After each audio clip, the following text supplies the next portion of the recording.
lightweight capabilities sitting just in Qatar. And so if you kind of know what that area is like, you have Iran, Iraq, and then you have, like, I think it's a lot of like the Israeli Palestine stuff, and way over closer to Saudi Arabia. I think you have Qatar and U.S. air bases. And so, the U.S. From sort of the north of Africa and very west in the Middle East has, projected power over into that region. Trump protected my country from China. Yeah, that's one perspective, right? That's one perspective. I'm going to pin that message up. Let's talk about that real quick. So, if you're interested in like the geopolitics or Trump's position, like one of the interesting things is that like Donald Trump came from, he came to sort of fame, almost being a public figure during the old Tea Party days. So if you guys are in the US, we had all these big names, people like Sarah Palin, small-time governor from Alaska.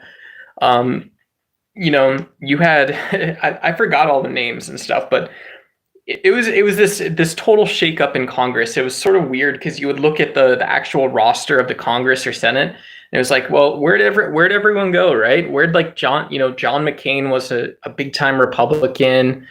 You had guys like him, Lindsey Graham. It was like, well, what the heck is Lindsey Graham talking about now, or what's he going to talk about? Ted Cruz came up with that Tea Party movement, and that was very much billed as a way to protect Americans, right? Protect Americans. That before America First was a thing, you had these Tea Party politicians coming in saying like, look, I'm going to lower your taxes so you'll get to keep an extra couple $1,000 a year. That's nothing to laugh at. They told you this. They said, I can do this for you. They told you that like, hey, look, if you weren't happy with your kid's education, I believe you, I trust you on this. And if you're a conservative in the United States, one interpretation of this, and I'm not saying like I can just know what you're thinking particularly, or what your parents thought, what my parents thought, I can't tell you that kind of stuff. But what I can say is I can say one thing really important, which is, well, this was often seen as a geopolitical move, saying that, well, look, China's roped us into selling their products. They're getting more powerful. They're starting to compete for more like the manufacturing supply and resources and stuff. Hey, Daisy, what's up? Hello. I don't know if I said hi to you already. And so, yeah, so there was a lot of bluster, maybe some confusion about what was happening on the international stage back in the Tea Party. And this was also when you started getting some of the conspiracy theories. The way Sarah Palin would talk is like, well, us Christians, us good God-fearing Christians, we got to band together. Cool. If you feel that way, that's awesome. But, what's the conversation? What does that look like, right? And I'm a progressive guy, so if you sense I'm a little upset, that's cool, right? I didn't like people going around saying like, the birther movement, Barack Obama's not from the United States. I didn't like people saying that, well, look, public schools are never going to be good. And I know that's not true because I have teachers in my family, right? My sister-in-law and brother-in-law are both teachers, and they both have master's degrees, right? And so these are people that were teaching our kids and stuff. These were people that are teaching our kids at public schools. Just every kid every year have the best teacher in the world. Well, who knows? Is that actually a practical political conversation? We could think about that a little more, right? We could talk about it. We could talk about that kind of stuff a little bit more. So, yeah. And so, just to go back to this other like funky whatever, this idea that Donald Trump protected our country, this is what some people are saying is that like, look, when the Tea Party, okay, get this is a crazy narrative. This is a crazy story. When the Tea Party was in office, they were saying that, like, look, we just have to batten down the hatches. We go back to some of our more fiscally conservative values. Maybe we tell voters whatever it is, this is geopolitics, baby, right? There's no rules. There's not really rules. There's no rules involved here. And so we're going to batten down our hatches. That's rule-based, right? This is economic. And if we do this well, there isn't a single person, system, or process that we can run into that is going to be able to become, worse than the good things that we're doing, right? We're going to be able to do this together. That was the Tea Party narrative. If that was true or not, who knows? And it doesn't matter, if we lie to people for 8 years, right? If we lie to people about Barack Obama not being from the US, or about there being some magic healthcare system that's market-based, there's some magic import that we can import and get people back to work, right? Who cares? Who cares, right? All that kind of stuff was just, it was par for the course. And from a geopolitical perspective, right, when we're asking what's sort of settling us in and going forward, the Tea Party was talking about, these sort of austerity measures, about really forcing businesses to work hard. And they started doing that with conspiracy theories too. Now, Donald Trump, now in his second term, if we fast forward, this is about 12 years ago, 13 years ago or so. If we talk about this now, Donald Trump is this deal maker, right? He's almost saying that, like, look, like Chinese intelligence, Russian intelligence, even our neighbors and stuff a little bit have been telling us for years that Americans are easily persuaded, right? If you're not one of the guys that's importing, if you're not one of the people that's importing products and goods from another place and selling them, if you don't have one of those good 6-figure jobs, you're going to believe whoever the most entertaining sort of, annoying soy boy, fuck boy type thing that you see on your TV. That's who you're going to believe. And so, like, not to be conspiratorial, but part of what Donald Trump is saying, and I think some MAGA people know this by saying, like, look, we can just say sometimes mean things. We can disregard people, disregard their opinions and beliefs. They're saying, okay, I'm going to go out and play that role and be that person, and we'll see if America can still actually compete in that way, right? So that's geopolitics. So Donald Trump protected my country from China. If in 2025, here we are, right? We're landing the plane finally. If Donald Trump in 2025 is telling us that, like, look, at the end of the day, who knows? Maybe there's a different trade relationship with China in 4 years. But if we can settle on that, doesn't that sound nice? But that also is a little bit distant from, like, the actual MAGA platform. That's saying that, like, look, we can come up with cooperative ways to do things longer term. And for some reason, maybe that's backed up by, like, security threats from the US military, from other countries, all that kind of stuff. So who knows? I definitely have an opinion on that, but chat, let me know. I'm going to take that message down. Come say hi if you're dropping in. Say something in chats. What's up? Good to see everybody and all that stuff. James, good to see you. Matt Monument, good to see you. Russia has to get their men from North Korea and drones from Iran. That's how bad Russia is. So I'm not like a Russia scholar or anything. Right now, Russia's been fighting really high inflation for the last couple of years. And when you look at, like, a lot of countries in the US, right, you look at a bank rate, and it's maybe 8% or 7%, 6%, and you can typically the government's issuing debt at like 3%, 4%, something like that. And so, when you're outside of the US, right, this is geopolitics. When you're outside of the US, a lot of times you'll see like 16, 17% interest rates. And so it's not always clear how outside the level of, either international policy reform or individuals developing deeper relationships with countries, like you're saying, Matt, like Matt's saying in chat, like Russia would say that, like, look, the comparative advantage of having to do business with North Korea diplomatically, because it's not Russia, right? No, it's not me, baby. If I'm Russia, I say, I'm not Russian. I'm not Russian. I look at you, I'm not Russian, I'm North Korean. you know?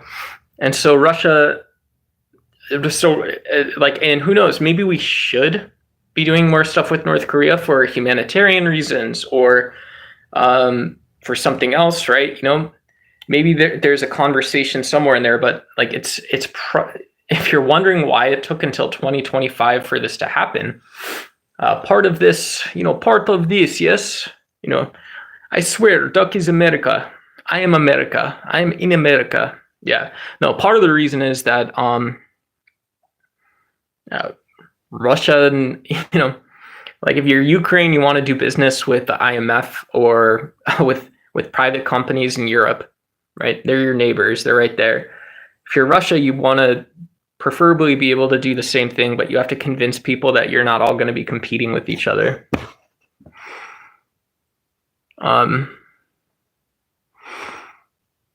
Steven, good to see you. Good to see you. Going to sleep.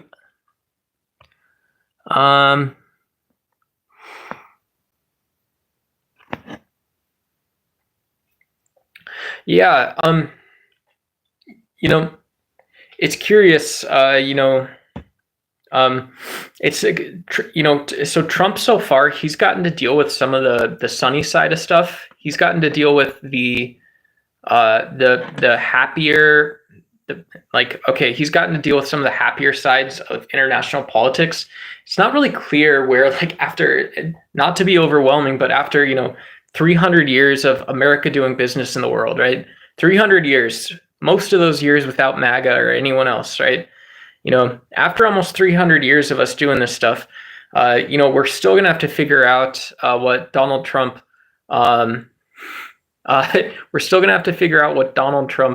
is going to be doing when there's security problems, right? Because you don't want a president that's just going to send you to war, And if you were tuned in, it kind of seems like what Donald Trump has done for ordinary working class Americans is send them to war. He said, you're now our bargaining chip, right? You bought too much stuff off eBay. You bought too much stuff from the Chinese. You didn't give me time to work on this. You didn't give me time to fix it. And now Russians love, like the Russian intelligence cells, one tiny part of a country loves working on Discord with y'all, Yeah, like Chinese intelligence probably thinks it's funny as shit because, in China, you can turn on your TV in Beijing. You can just talk to your neighbor and they're going to tell you the same fucking thing, right? It's so funny. Hey, what's up, Alicia? Good to see you again. And so with Nathan, what's up? Thanks for joining. And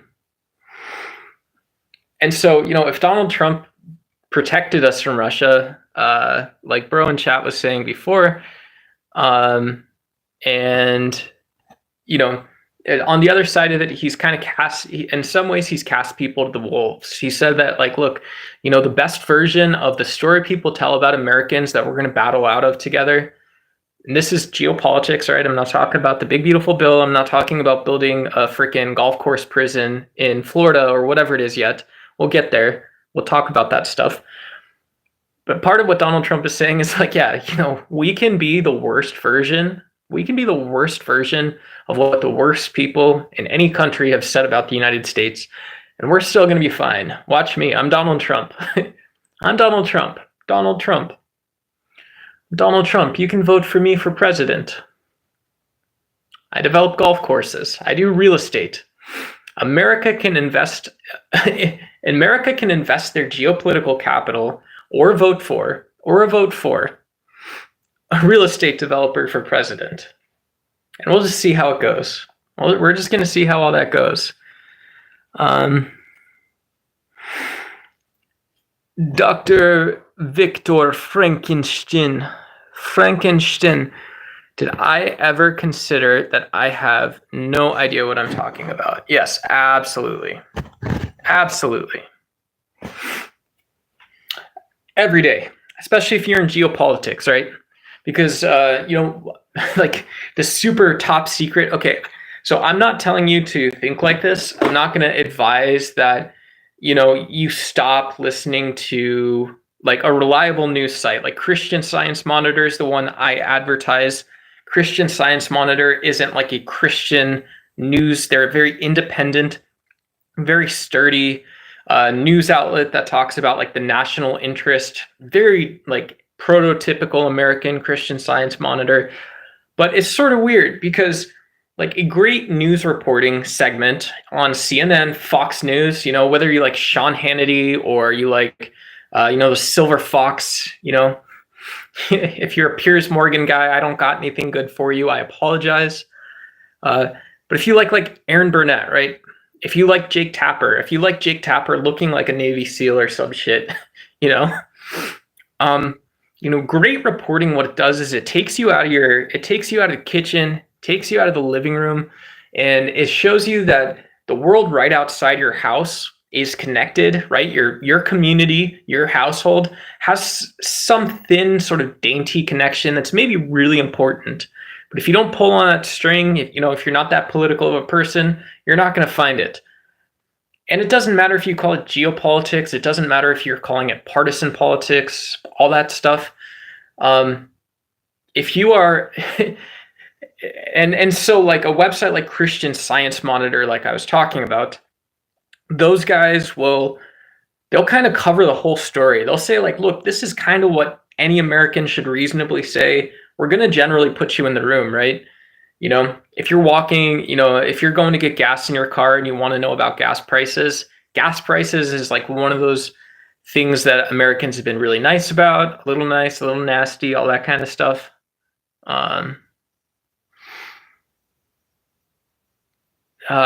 Yeah. So I forgot what the hell I was talking about. Ethan, good to see you. Yeah, YouTube is kind of a crazy bagger rally. I did some debates a little bit ago, and like the people I debate with are like either close to, I don't know if you guys know who Andrew Wilson is, but they're either like part of the Crucible or like Rob Noor. He's got a pretty decent show here and on Rumble. I've debated Rob Noor a couple times, but it's very crazy sort of, because I'm on the left, but yeah, and so YouTube is a little wild. I'm pretty much, Candace Owen is the best reporter of our day.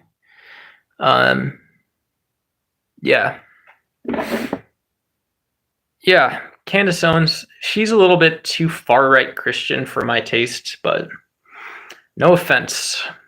I just don't always understand when this is where you and I would disagree. Beta Chaudhry. That's it, Victor. Dictor Frankenstein, dude. Dictor Frankenstein, dude. I mean, yeah. Okay, so I just don't always see how, because I was born and raised and participated in the Catholic Church for a long time. I did Catholic school. I did all that kind of stuff. My buddy went to a hot church. He went to an evangelical church that had hot church nights and stuff. This was a little bit before all the mega churches kind of sprung up everywhere as a new model for churches in the US. And so when I think about like Sean Hannity is going to tell me about my religious experience, or even if she wanted to, Rachel Maddow, no, you're not. I guarantee you're not going to do that. Plus, I'm an atheist, so Team Tech, who? What's up? That's all I got is my beard. Yeah, this is my prop. Yeah. Let me show you how to gnar, man. If you want to learn how to gnar, all you got to do is not shave your beard for 4 or 5 years. No offense, dude, but kind of the sickest thing you can do. And I mean sick. I mean absolutely freaking nasty, dude. Is just don't shave your beard, and then you can go on YouTube, man. Just from my view, I think we've got 12 people watching and 6 likes. Dr. Victor Frankenstein, Dictor Frankenstein or whatever. So eat your heart out, bro. Eat your heart out. No offense, man. No offense, man. John Smith's got a great point here. John Smith, I like the cut of your jib. I like the honesty. I do look like a dollar store Jesus. Dollar store Jesus Christ. Yeah, this is something people in America know. I've been a rich man. I've been a poor man. When you wake up and you realize that like name brand Bush beans are freaking good when you can't afford good food, that's a poor person in the U.S. experience. That's what poverty in the U.S. comes from.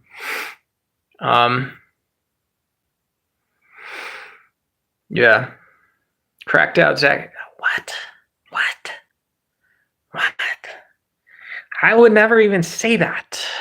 How would you even get there if you wanted to? Would you? I couldn't even decide if I wanted to look like a cracked out Zach Galifianakis, would you, laddie? No. Yeah, so that's Trump's geopolitics so far. There's always crazy, this is like a weird thing. So like, let me know in chat. I want to know if you're MAGA or if you're not MAGA. I want to know when you trust people in government, right? Like, and I'm finding the way and place to make this not partisan. I'm trying to find the framing that I can bring in so this doesn't sound like I'm being a partisan hack. Because I'm a Democrat. Let me tell you that unequivocally, I'm a Democrat. Let me tell you unequivocally, I voted for Barack Obama. And so when do you actually trust government in geopolitics? When do you trust people to do what they're going to say they're going to do? Like, and so a question would be would you have trusted Barack Obama to end the war in Iraq when he said he was going to end the war in Iraq? Or would you have trusted George Bush to make the right decision to maybe not go to war in Iraq and Afghanistan if that's not what we needed to do? And now in 2025, would you trust frickin' Donald Trump, or would you trust Hillary Clinton? Who would you trust, and like what would you need? Like what do they got to pay into in order for you to get away with saying that? I'm not trying to be like over important here. I'm not trying to say like I'm gonna thrust a conspiracy theory on you or anything like that. But what I do want to make clear is that, like, look, the United States is a nation that's very powerful in terms of our military force and in terms of our economic output. The U.S. has historically been the number one energy consumer in the world. And guess what? There's a lot of political scientists. There's people 10 times smarter than myself, probably smarter than maybe not everyone here, but there's people that are really, really freaking smart. That's my point. That would say that, like, look, no Donald Trump policy, no hypothetical Kamala Harris policy, no Joe Biden policy is going to get away from the fact that the U.S. has historically been the world's number one consumer of energy. We've also been the number one marketplace for products and goods produced internationally. We've also been one of the places that have innovated the most. And this is a source of strength. It's a source of strength, right, and power. And this narrative that this should be a weakness, maybe that is true. I don't know what you think, but maybe that is possible, right?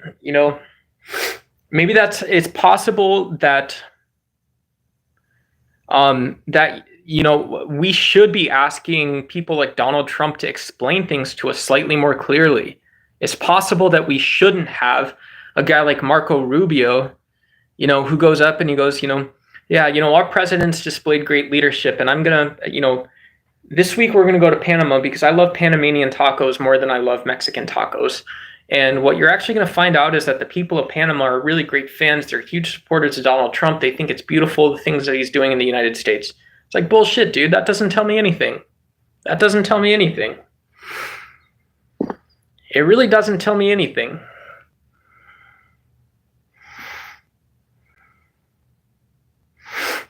It really does not tell me anything.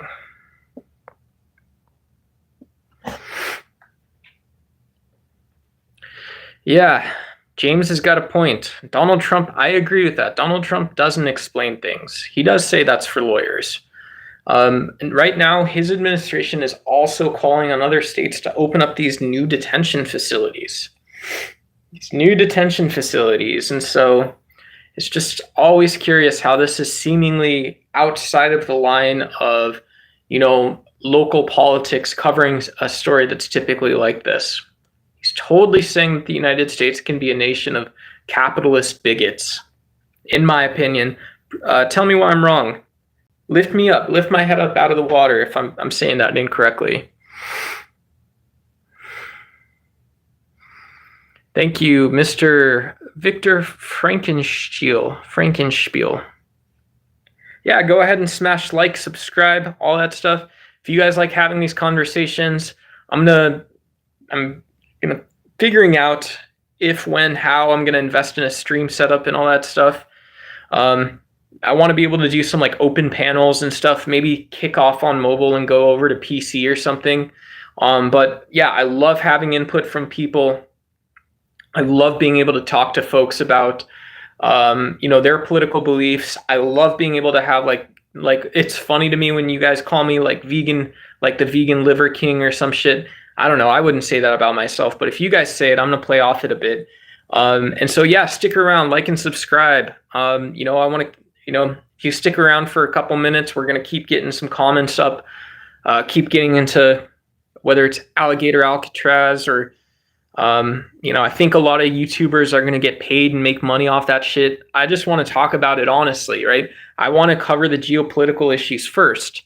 If we're not going to talk about the geopolitics of something, if we're not going to talk about, maybe a little more expansive than kind of the buzzy headlines or some stuff, I don't know what we're doing then. Alicia, I have been vegan for 4 years. I have been vegan for about 4 years. Here's a really good comment. Pizza, good to see you. Really good to see you. Today, oh shoot, where did that freaking comment go? Yeah. So, and just, I don't want to spend too much time aggrandizing these headlines. If you want something specifically, like, feel free to leave a comment. I'm not going to run from anything. I will pin it on screen and we can talk about it a bit. So Pizza Diver, Pizza Diver says they want to return this back to the Gilded Ages, where a handful of rich people, in the Gilded Ages, where a handful of rich people own everything and everybody else busts their ass to serve them. Yeah, that's a really hard comment to sort of break down, right? I think like one funny example is, they've got all these like trade up challenges. I don't know if you guys have heard that, but if you search it sometime, a trade up challenge, it's basically where someone like new to a hobby or like a money making endeavor, like collecting Pokemon cards or sports cards, right? I got all these stupid basketball cards here. But that's that's autism a little bit, right? That isn't that truthfully, in reality, the reality is that that's not me doing a trade up challenge. But you in the trading card industry, you have like a few of these cards that are worth millions of dollars. You've got a bunch of these other cards worth $15,000, $20,000, and the people who are successful and see this as like an opportunity are usually the people with more versus less. And so people like, I know people that have done trading cards that have sold, like if they can sell 20 or 30, and just think about that number, 20 or 30 or 40 or more, 50, 100, like low value cards, that's how they kind of keep their stuff moving. But like, that seems like it should have to have political context, right? If you're one of the people that stuck around, one of the things I'd want to sort of show you is that the way that people seem to rationalize a decision to like, I'm going to trade little pieces of cardboard or something, is very much different. It's very much different from the way that we decide to like get a job or something like that. But it's very much the same in the way that we think about something like geopolitics, right? Almost anyone will say that, like, even if it's our subconscious, sort of our psychology or something, our psychology might tell us that, Like our desire is to be in a position of dominance from the US perspective. And we also have a really clean line, on the way that the United States stays safe and secure. And people in any country do that same thing, right? Wouldn't we think that if we're electing someone like Donald Trump and allowing him to fill the cabinet with people that he supports, we'd also think that other countries are doing the same thing. We would also think that other countries are also pushing and moving to be secure and compete, and that it's better to have a conversation about that than to just compete outright. And so based on this, I don't want to shove a socialist, a communist, or a democratic socialist message down your throat. I'm a little more conservative, right? I vote Democrat, but I'm a little more of a conservative Democrat. And so it's just interesting to see that we can apparently cheer on someone like Donald Trump when back in the year 2010 or so, like this was about the time that we started hearing conspiracy theories again. It was all conspiracy theories about guys like Donald Trump or frickin' Bill Gates, right? You got to have a conspiracy theory. You got to have these stories about Warren Buffett's. Elon Musk, if he's not on Team Trump, he's nobody. He's the Silicon Valley elite trying to control the world and all this other stuff. Peter Thiel, he's got to be this really secretive guy at Palantir and all this other stuff. He's got to be that. So, I think that's interesting. If Donald Trump is saying, what I said, Pizza Viner, if you're still here, what I said initially was that Donald Trump is diving into sort of the worst geopolitical position that the Chinese and Russian governments had wanted the US to do, right? They said that the United States can't be strong if you're not a nation that's just buying and trading and selling all this other stuff. You're not going to be the nation's #1 energy consumer anymore. This is geopolitics, right? And so you're not going to be the nation's or the world's #1 energy consumer anymore. You're not going to be the most favored nation in terms of trade deals and trades in terms of reciprocity. And the reason this is because you can't actually make progress. And Donald Trump's, in my opinion, has kind of said, if you want to treat our people like pawns, let me show you the worst, nastiest place that America can be. I can have my people not even listen to any kind people, the kind people that you want them to say hello. You, if you're a Chinese or Russian diplomat, if you're an Iranian foreign minister, you would always want the United States to go out and say, like, look, let's listen to someone like Hillary Clinton. She's someone with a lot of diplomatic experience. We should listen to these leaders who are searching for peaceful solutions. We should look for these leaders that are setting up the actual defense community, as well as the president, the commander in chief, to make decisions that steer us away from war. We shouldn't be steering into war. We should be steering away from war. And so this is, so I don't know if I have anything better than that. I know I'm just kind of rambling here. Yeah, Scott Hunter in the chat. I also see this. Let me throw this up. One of my favorite ones is Donald Trump cannot have a charity in New York because he stole from cancer kids. I'm trying not to do too Debbie Downer stuff, right? We're covering both sides of the issues here. Vic, good to see you. What's going on? I know I'm just rambling up here. Yeah, Trump's lack of diplomacy.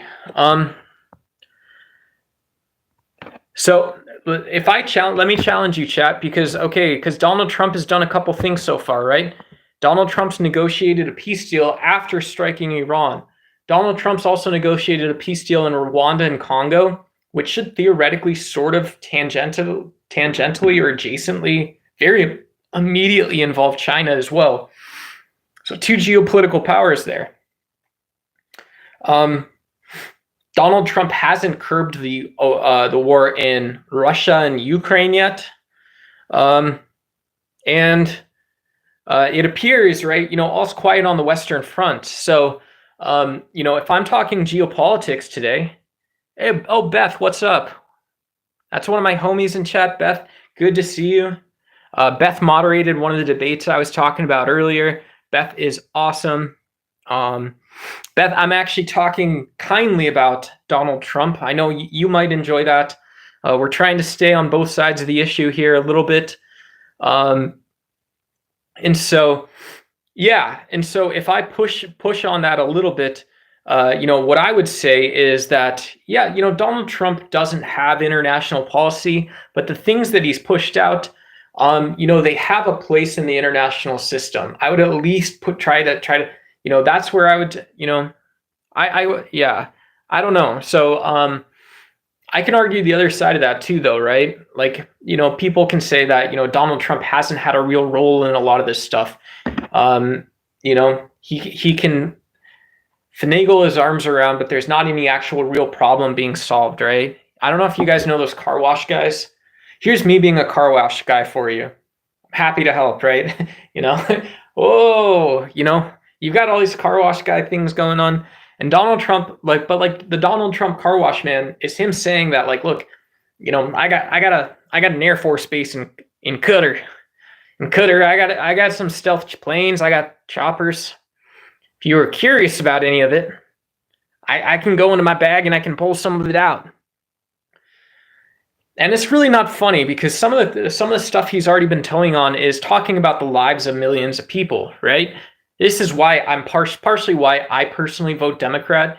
I don't think that in the geopolitics, if I'm forming a belief system or trying to figure out what's possible, I don't know how different Donald Trump might be kind of different, but I don't know how different partisan politics normally are. Maybe quite a bit, maybe not, maybe quite a bit actually, as it turns out, probably quite a bit. But the other side of that a little bit is for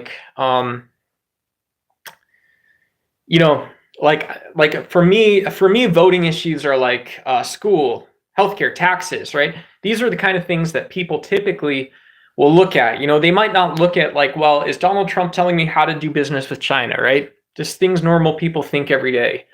I don't know.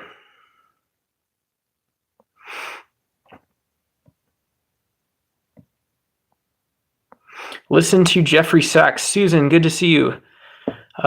Jeffrey Sachs, one of the great not iBankers, one of the great IMF guys of the world. That's a really great perspective. Right now, without getting too granular, right? You have BRICS and you have the IMF typically. You have central banks of the West and central banks in other countries. There's always different priorities. A lot of times, you'll see that people are prioritizing foreign direct investment and how capital facilitates that while keeping inflation low, keeping interest rates so capital is available and stuff like this. Also talking about sort of who, where, when, why you can actually loan money to. I don't know what Donald Trump's plan for that kind of stuff is, right? Right now, BRICS is what is it, 10, 11? BRICS is growing. I don't know. I got to do research. You're going to be smarter than me already. You're going to be smarter than me already. When was the economy good under a Republican presidency?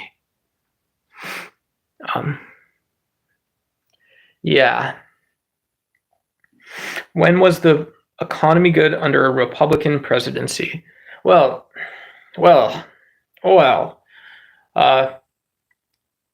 I think anytime that you've been able to see innovation sprout up in the U.S.,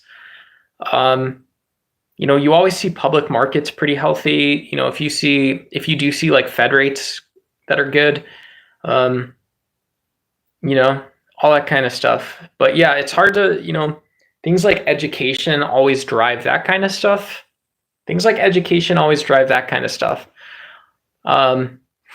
Who was it? I really like John Huntsman. I'm not a Mormon dude, but John Huntsman was one of these cool guys to watch run. Very smart guy, speaks Chinese.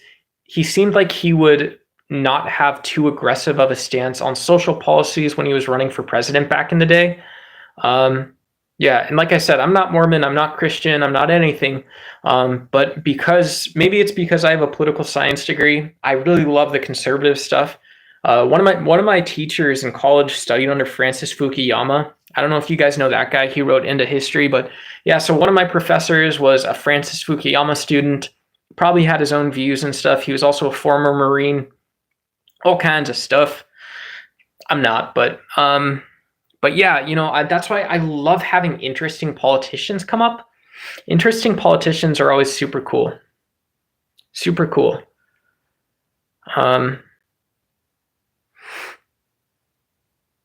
Yeah.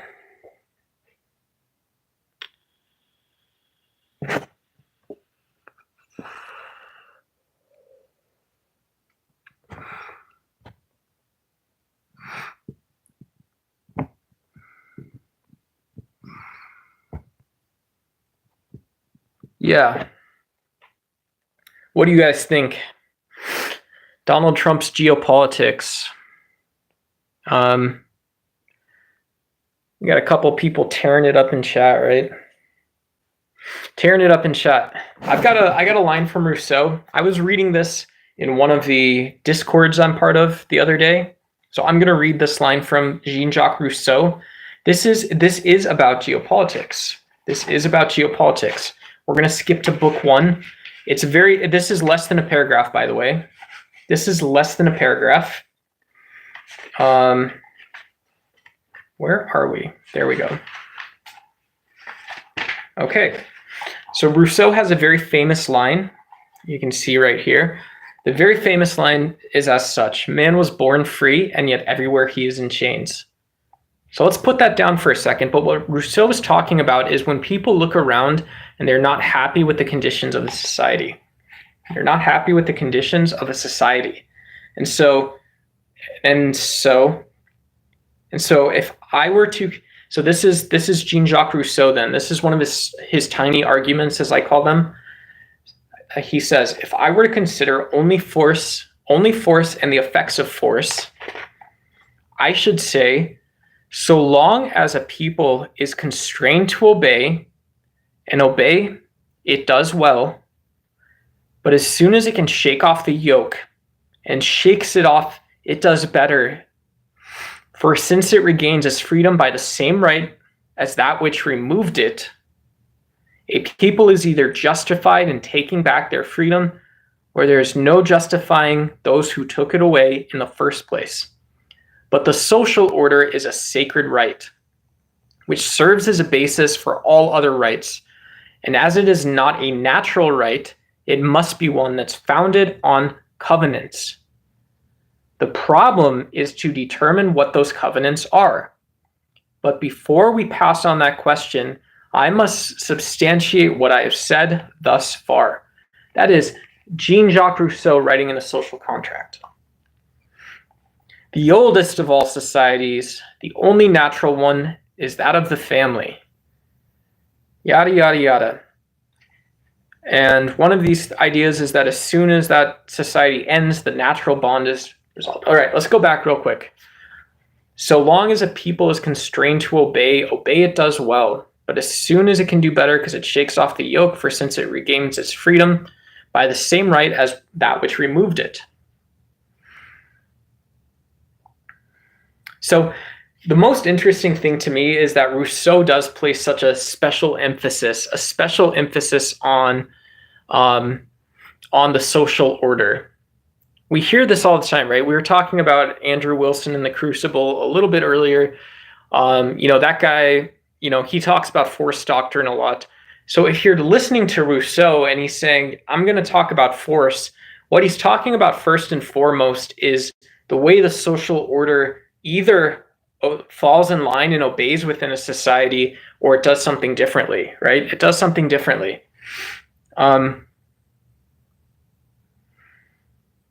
Yeah. And it serves as the basis for all other rights. The other word that Rousseau uses, and you have to know these one words, right, in here. This took me a long time to understand. The other word he uses is freedom. And for Rousseau's talking about both positive freedom and liberty, right? He thinks that a rational person, when they're thinking about exerting force or doing a society thing, Rousseau thinks that, well, I just kind of lump these things together. If I can't go out and work today, that's kind of the same thing. Like I put that in the same sort of thought process or bucket as if I can go out and be like a software engineer and make 160,000 a year. If I can go out and make a ton of money, or if I can't work and my government is either way, my government's doing it. I kind of think about those two things the same way. I think about opportunity and my rights sort of essentially the same. Which is interesting. It's interesting, right? People don't want to bring that level of theory into geopolitics and Trump. It's crazy. Crazy.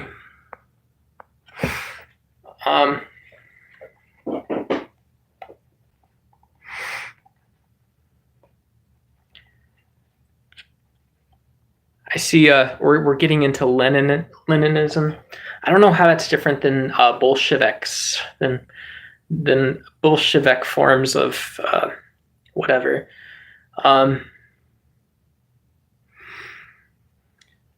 Yeah. But yeah. Go ahead and like and subscribe if you haven't yet. Feel free to do that. We haven't gotten back around to I already kind of talked about I don't want to make YouTube money. I don't want to have like a BS conversation about alligator Alcatraz or anything like that tonight. It's kind of interesting. If you have here's the weird thing about that.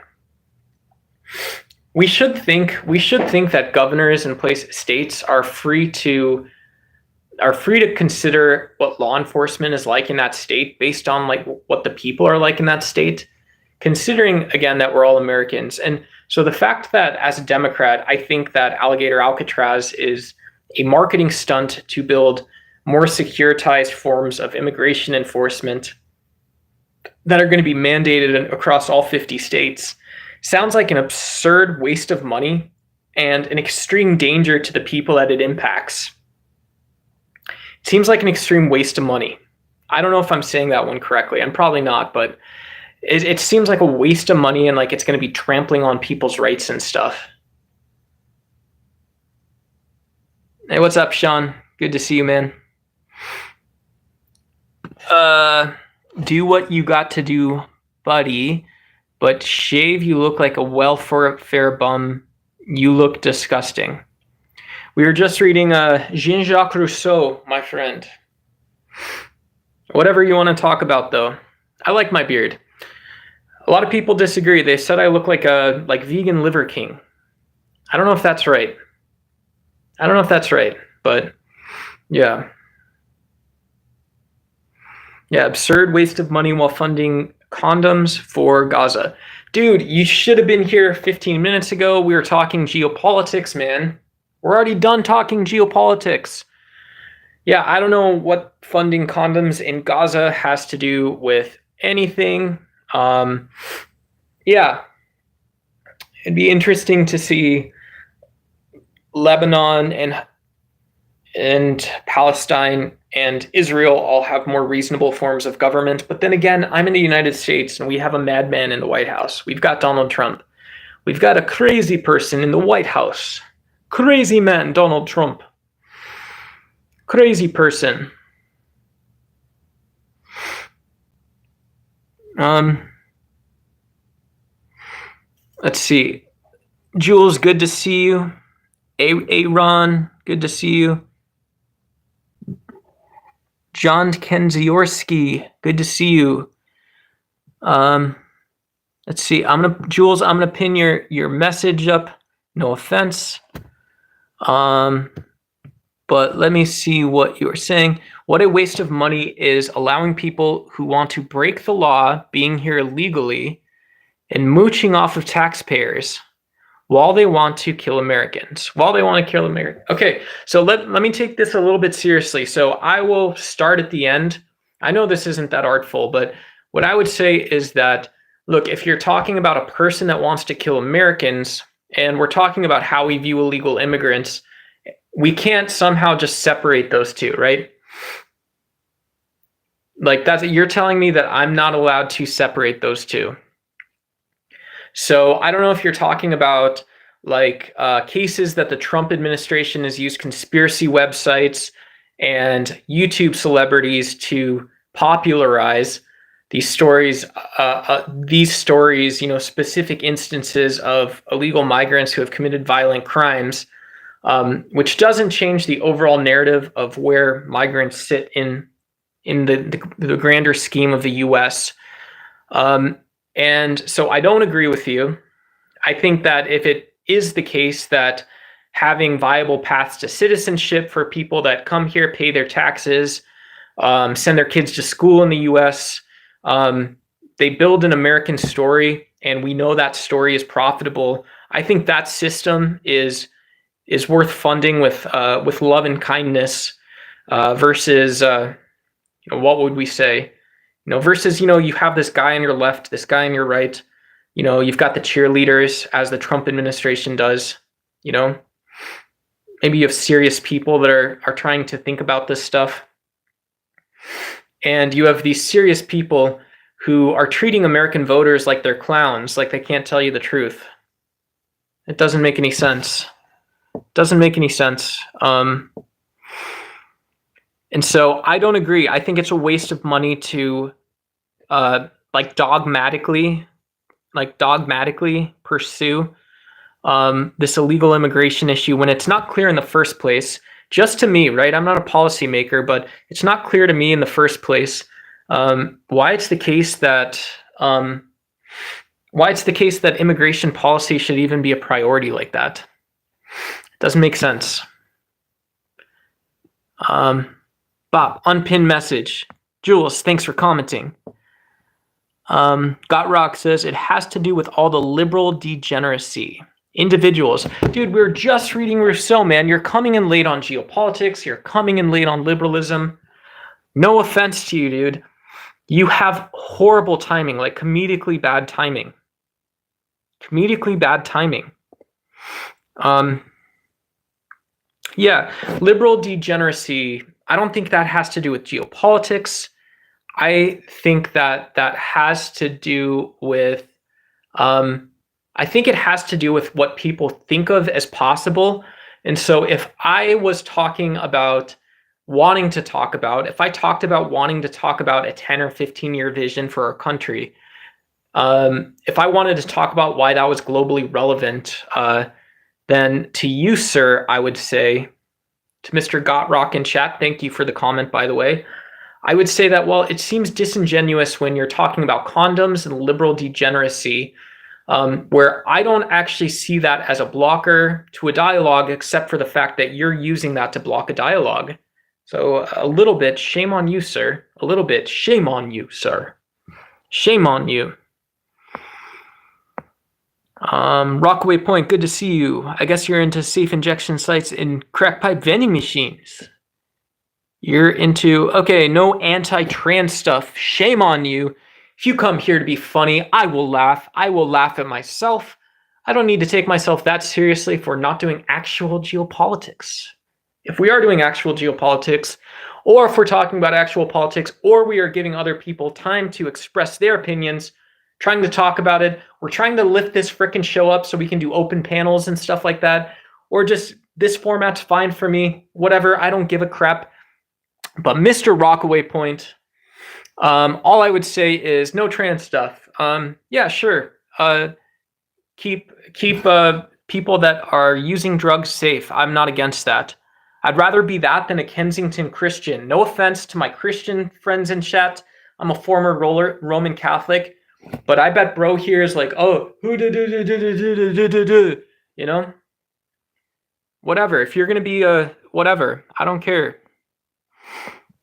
Chris Ward, what's up? Want to talk about waste of money since 2014, 63% of welfare went to houses where head of the household was not born in a U.S. citizen. That is, I'm almost guaranteeing you that's not true. But thank you for lying. We talked about that already. Like and subscribe so you guys can catch the beginning of the stream when we actually have conversations. We actually have conversations. Zaito, immigrants produce more tax income than we spend on them yearly. Yeah, we typically think that the US economy, when people can be economic participants, this is often referred to as integration. Yeah, we typically think that this is an economic boon. I don't think there's a lot of people that are participating in capitalism that think of immigrants as on the level of citizenship versus as part of markets, part of consumers. And so, good point, Zytho. I'm just going to pin this up really quick. But yeah, Zytho, so just for folks in chat, and I hope you're not going to, grow a vajayjay and have to, peace out because we're seeing something challenging. We're seeing something challenging together for the first time. So yeah, if we're talking about immigration in terms of the economic impacts, let's at least agree to put the pin down on that one freaking thing for like 5 minutes, right? Maybe we don't talk about it here, but when we're talking about immigration, that's in my bag as an economic thing. We're thinking about people as consumers. We're thinking about people as part of labor markets. We're thinking maybe about like longer term economic development in specific areas. Whatever. We're thinking about what happens once people go to college. We're thinking about how much they make over their lifetime based on certain roles or certain types of work. And so we don't have to have a debate about whether immigrants commit crimes or if they are the ones who are more often than not have crimes committed against them. We don't have to ask about that. We don't talk about that.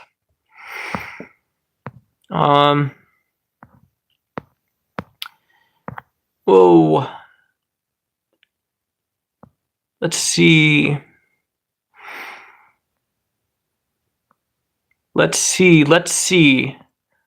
have a good conversation. Aaron Rodriguez, no one thinks immigrants are a burden except racists. Racists and non-normies, right? Racists and non-normies. No offense, MAGA folks. Yeah.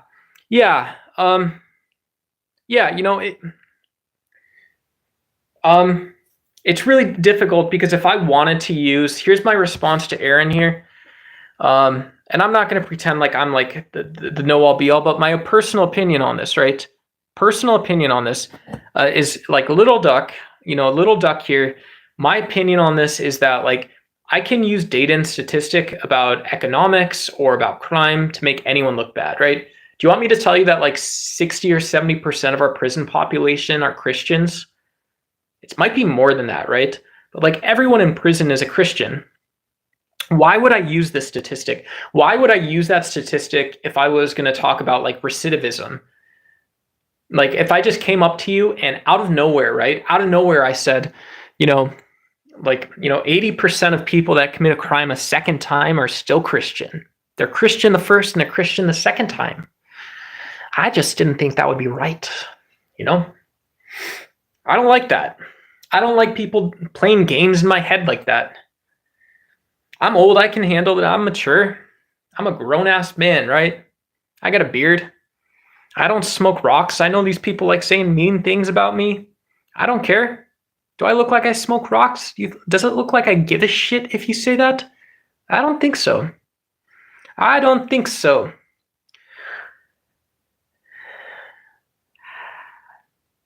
Anyways, it's great seeing people here to have a conversation on the same team and on different teams, baby. What team is this? This is Team Geopolitics, Team Alligator frickin' Gulag, Team Trump's Big Beautiful Bill. This is Team having a conversation on frickin' YouTube mobile, baby. That's the team this is, right? Dude, smoke a D. I don't know if you're talking to me, but Sam, good to see you. Greg, good to see you. Donald Kinsella, good to see you. Yeah, why would you use, like if it seems really wrong to use someone who had bad luck in life, maybe they made some bad choices and they had bad luck. If it's wrong to use someone that's in prison to make an example, why isn't it also wrong to use as an example someone that had to leave their country? I don't care what team you're on, right? Come to Team Duck. Come to Team Duck for just a second. See this how I see it. See it that if you are going to use illegal immigrants in the United States to prove a political point, to make an example out of something, if you want me to actually apply my reason and have that conversation, fucking act like it, right? What's up? I don't mean to be that heated or get that upset about it, but people should be a little upset about that, right? If you came to me and you said, I don't know how to feel about illegal immigration, I didn't know how to feel about it 5 or 10 years ago, I didn't even know about it 20 years ago. If you came to me and said that, and I'm a Democrat, I would say, sure, let's go through this. Let's go through this again. It's a useful exercise, I'd say. I'd say you have every right to be upset or confused. You have every right to be mad. Who puts you in control of your own life? It's whoever it is that's publishing articles on Wikipedia, right? We can both go to Wikipedia and look up illegal immigration. That wasn't like that grand of a point. It was that like we could have that conversation. But when I see this another way, and I see that we have the same people who are saying we're turning the frogs gay, right? It's the same freaking people. We don't just have the Alex Joneses of the world. We don't just have the Steve Bannons of the world, but we have people on Fox News, right? People you should respect. Guys like Brett Baer. People like Megyn Kelly going around, Candace Owens telling the same gosh darn narrative. We see all of these people telling us that we have to feel a certain way about illegal immigrants in our country without having done any of our research. We put up the poster board, right? You know those posters you can get at Hot Topic that have the kitty succeeding, whatever? Like the inspirational stuff, your Etsy posts. We are going to talk about illegal immigration that way? I don't think so, baby. I don't think so. I'm not into that stuff. Go ahead, smash like, hit subscribe, all that other stuff. I don't care what team you are. Someone say something cool in chat. Let's get a conversation going right now. Let's go. Let's go, baby. A citizen in prison has the rights of a citizen, which is not the same as an illegal immigrant who has committed a crime to come here and has no right to be here. A citizen in prison has this. So someone who is serving internment, a convict, a citizen in prison has the rights of a citizen, which is not the same as an illegal immigrant who has committed the crime to come here. So I don't understand that. Greg O'Grady, I don't know if my reading English comprehension is not as great as yours,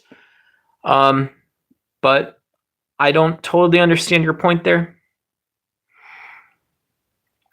Greg O'Grady, what about people who have done their own research? So folks, maybe MAGA voters, maybe some of the libertarian, Randian objectivists, all this stuff. What about those people who have done their own research and continue to disagree with you? That's a great point. That's a great point. I don't care, right? If people have done their own research and want to disagree with me, that's fine. Do you know what I get 10 times out of 10 when I end up debating online? This is why I do this way, right? This is why I'm not doing debates right now. Why I have a chat format, right? I've got StreamYard. I could do panels and debates. I can invite everyone to come up on stage. The reason I'm not doing that is because every time I've done that, people have disingenuously tried to attack a person's character, as has become so endemic of the way Donald Trump does politics. I wanted to come up here tonight and say nice things about Donald Trump geopolitically. I wanted to say that we still have an opportunity to move forward together, and I still believe that today. I want you to believe that today. I want you to believe that anywhere that we put our foot down, anywhere we put the flag down, we have an opportunity to build a more ethical, just, and prosperous world, and that is counting for you and your family as well. But if people want to make this a debate about whether Donald Trump is the candidate who's fighting poor Mexicans in the U.S., maybe not even poor Mexicans. Donald Trump doesn't care about Mexicans. He cares about Guatemalans. If you want to make that the argument, I will absolutely say that we have a bigot as a president. I will absolutely say that you have a guy who didn't do anything in his life except build a golf course. He's now printing posters telling you to build these golf course detention centers in every country in the U.S., every state in the U.S., all 50 states. And I'm telling you that, like, yeah, you should be able to have a conversation about why that's absolutely insane. A governor in Minnesota, a governor in freaking South Dakota, a governor in Idaho, a governor in Arizona, a governor in California, a governor in Florida, a governor in West Virginia and Normal Virginia, both the Carolinas, Mississippi, Texas, Nebraska. Where else? Oregon, Wyoming, Ohio, Indiana. You want governors in all of these places to build these alligator Alcatrazes so you and your little cronies can keep publishing the stats and not telling the story. Do both. Why can't you do both? Why can't you have cameras there? Why can't you have cameras there that are telling the story that's in the actual national interest? Let me know about the human rights. Let me know about what's actually happening in their court cases. Let me know what's actually happening to the cost, right? What's the impact on taxpayers? What's the burden on law enforcement? What's the impact on the actual families, and what are the alternatives? Donald Trump is selling a poster for a freaking golf course, and he's doing it in every state. Freaking Iowa caucuses should go back in time and rip his ass out of the White House. That's what I think right now. Alligator Alcatraz, I don't give a crap. I want to have a conversation here. We're talking geopolitics. I'm going to keep repeating myself, by the way. We could have a conversation about the big, beautiful bill. We could have a conversation about whether public school resources are fit for America's children. America's children. If you guys want to do it country style, I'm autistic, but I will do it country style. Come on. I just get mad, right? Where's the information? Let's be honest. Put it in context for me. Get me there. Tell me what I'm missing, guys. Yes, guess. Good to see you. Greg O'Grady, good to see you. Alicia, thanks for hanging out. Chris Ward, what's up? Checker and chess. I don't care if you built my house or my local mini marts. Rebuke and reprove. Send them to Alligator Alcatraz. Loving Trump. Finally a POTUS who keeps his promises. What was the promise in the first place? I was just talking about that. Is public school good enough for kids in anywhere in the world in the United States? Is that a yes or a no, sir? Why don't you tell me? Why don't you tell me who we built for? Let's go. I love that you can share your opinion. I would love it even a little bit more if we could back it up, right? Let's start exactly where you're starting. Let's have that conversation. Let's go, baby. Let's hear it. Let's hear it. Stray bubbles. Does this guy have testicles? I don't understand this word. What do you mean by testicles? Stray bubbles. Good to see you, bro. Good to see you, bro. To all the non-normies in chat, I just want to mention too, real quick. To all the non-normies in chat, what would you do if you didn't have like your actual autistic friend to just remind you to chill out for a second, right? When we're talking about something like illegal immigration, where did this come from, right?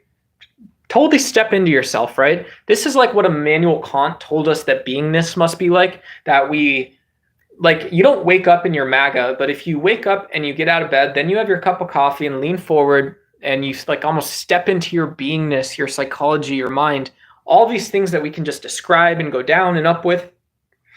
Maybe you're doing great things. You step into your beingness, right? Where did immigration come from in the first place? Why is it the case that people want to live other places, and what's the actual rationale for that, right? What's different about someone who wants to go live in another country versus someone that, like a dog, like a dog or a coyote that just says, well, I'm going to wake up and I'm going to be somewhere else like in the next second, right, bro? Like, yeah, no offense, but all I'm saying is, and like roughly 14 seconds, I'm going to be 14 seconds away from here, right? I'm a dog, rough, you know, that's dog migration, right? There's nothing illegal or legal about that.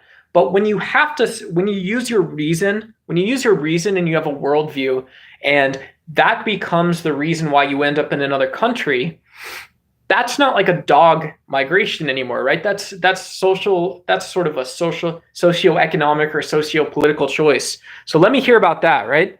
Let me hear about that a little bit. Isn't that exciting? What's up, my friends? Let's go, baby. Let's go. We are popping off. Go ahead and hit like, hit subscribe if you guys don't mind. Support the stream. We've been going about an hour and 15 minutes. I want to keep bringing messages up, keep having conversations and all that other stuff.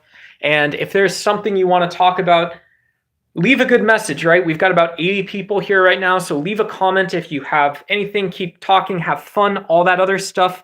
Let's keep some conversations going. I appreciate all of you. This is your first time tuning in. We try to have just audience-driven conversations a little bit here without talking down to anyone, and letting people have the conversation that they want. In all cases, we all learn from each other. It's always true. It's Miss Amy Love. Big Beautiful Betrayal is what that. I don't know what that's about. Sorry. Good to see you though. Thanks for tuning in. Let's see. Pedophile and science.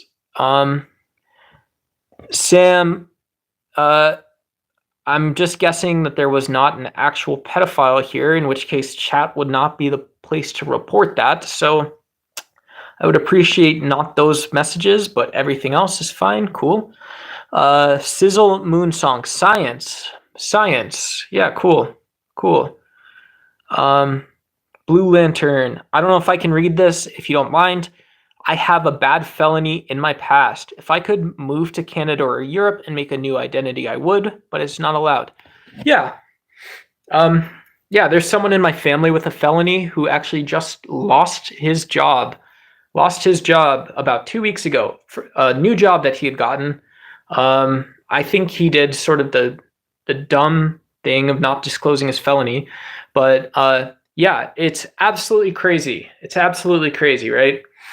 I don't see. I come from the tech industry. I don't think that there's a reason that corporate culture itself, like just what it's like to apply for a job or get a job, needs to prohibit people with a criminal record from being successful in those jobs. But yeah, I don't know. I wish I had something nicer to say, but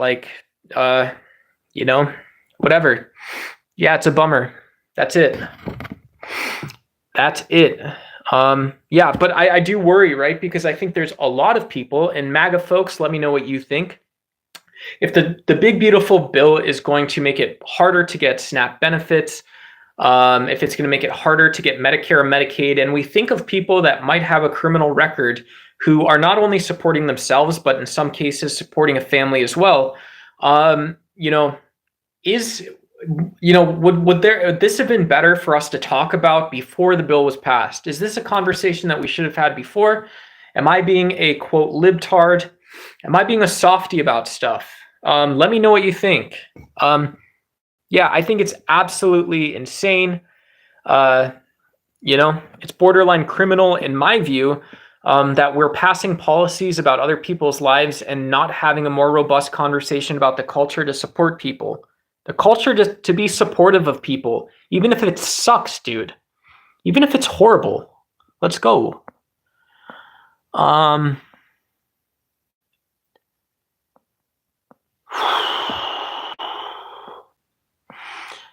Nate, thanks for joining.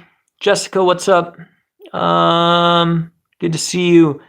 Katniss, Evergreen, dual citizen, what's up? Looks like Canada and US. I forgot, what's the Mockingjay? What is it?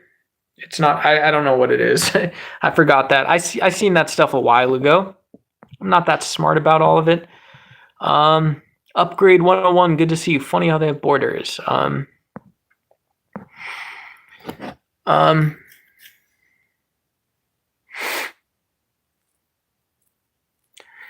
Yeah, MAGA people are really nice people. I think that's generally true. I think the problem, if I got to be a little bit harsh about something, it always feels to me like in order to get to the political issues I want to talk about, maybe I am a crazy liberal, right? Let me put myself down here and say that, like, look, I want to have a conversation with MAGA folks. I'll pretend like I don't have a degree in political science, right? I'll pretend like I didn't spend, whatever it is, probably at least 10 years of my life being decently involved in politics or theory, like having some role somewhere. But like, it always feels like I have to get through an order that looks to me like a complaint before it gets to the actual issue that I wanted to talk about, right? What was the issue that we were actually discussing right now? Okay? And why is it the case that we don't see that the order of the conversation flips when you see something like if I was a president, and this is common sense land, right? If I was a president and I saw something like alligator, I'm like, what the fuck does that say, dude? Does that fucking say alligator Alcatraz? What? What the fuck did they say? I would lose my mind, guys. I would lose my mind. I would be like, I didn't try and order alligator Alcatraz. I've got this Tom Homan guy, right?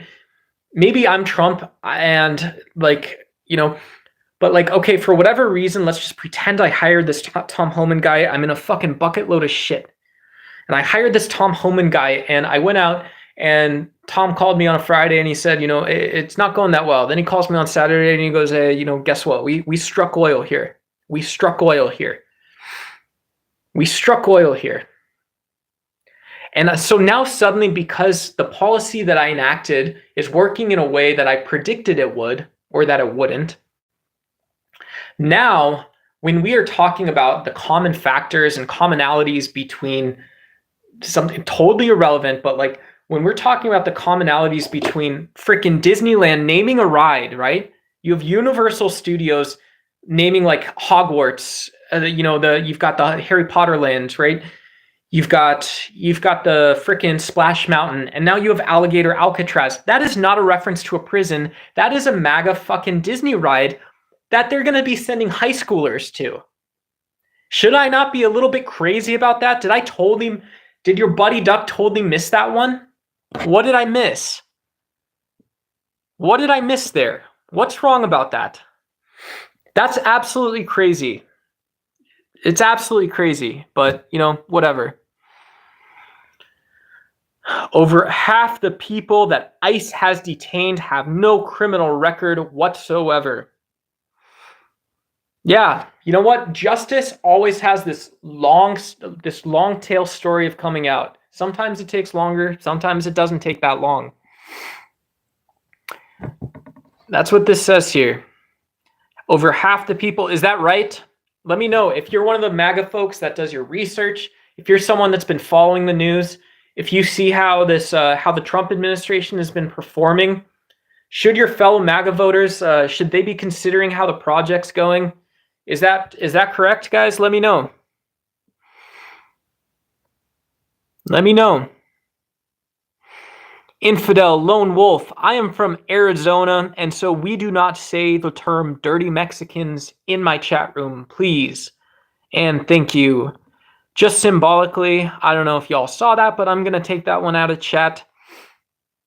My best friend growing up was Mexican. I worked with Mexicans when I was in high school. I worked with Mexicans at every job. Okay, so if you want to know how crazy this is, I went and working from a tech company funded by Google, based out of Arizona, then to a company out of Sweden, another tech company. And then when I worked in Canada, when I worked in Vancouver, I worked with a Mexican from Mexico as well. So there's a reason when we think about having global conversations, we're getting there. We're thinking that things that upset us might upset other people, and we're also thinking that maybe when we're going around the world, we have to do more than one thing than just ask a question or tell. So I want people here to consider that if we just say something like a dirty Mexican or whatever, it's like, well, this isn't going to get us to where we wanted to go in the first place. Let's get that straight, guys. Let's get that together. Let's get that together, right? Look, there's no problem saying, look, again, I'm a redneck. I come from a redneck family. I'm a progressive Democrat, but I come from a redneck family a little bit. There's no problem saying, look, I ain't moving. I'm not going anywhere.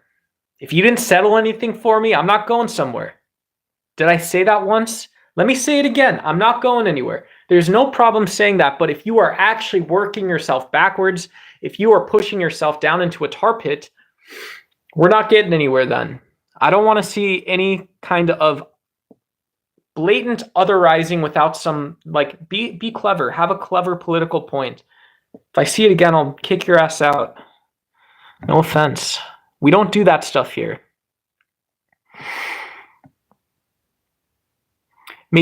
So Berserker Donkey says maybe criminal records should be gone. Same as derogatory marks on credit after a long time being a productive member of society, of course, depending on the crime. Yeah, so this is weird. Credit's often a sign of personal responsibility. People love hearing those words, right? This is about personal responsibility. It's about being a savvy consumer.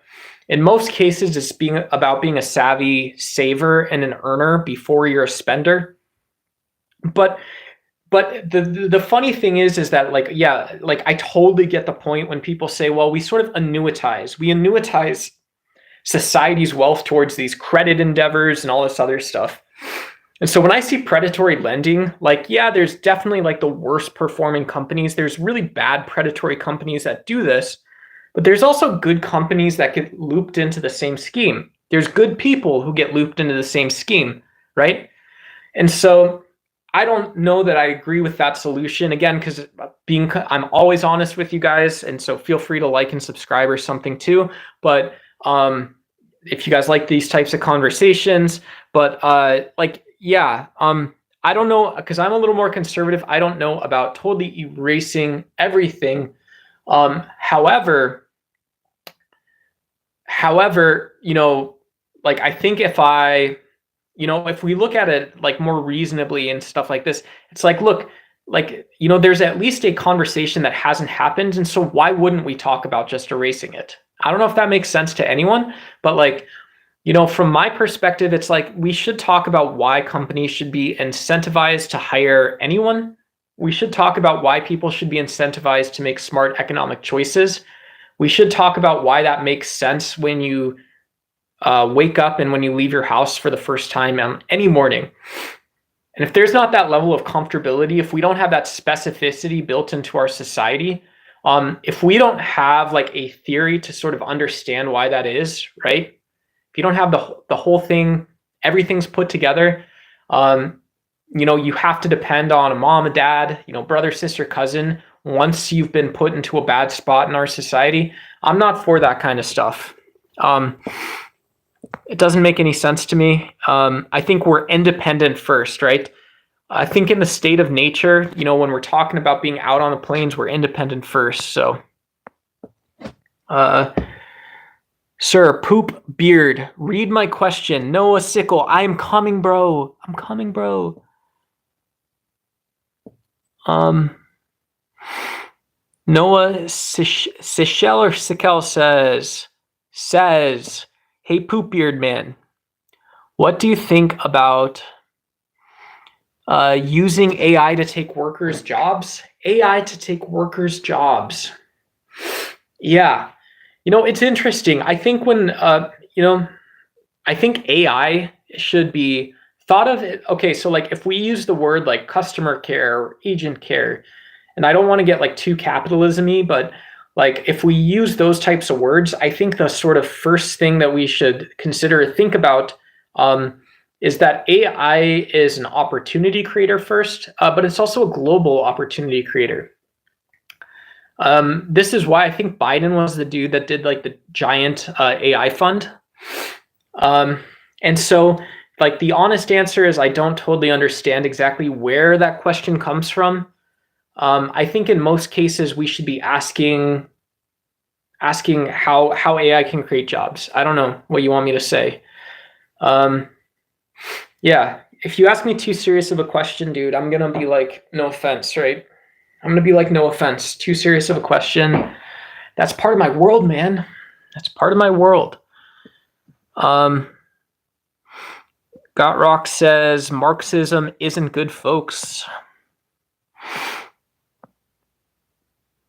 Let's see. I love my civil rights stuff. I love talking about Black nationalism.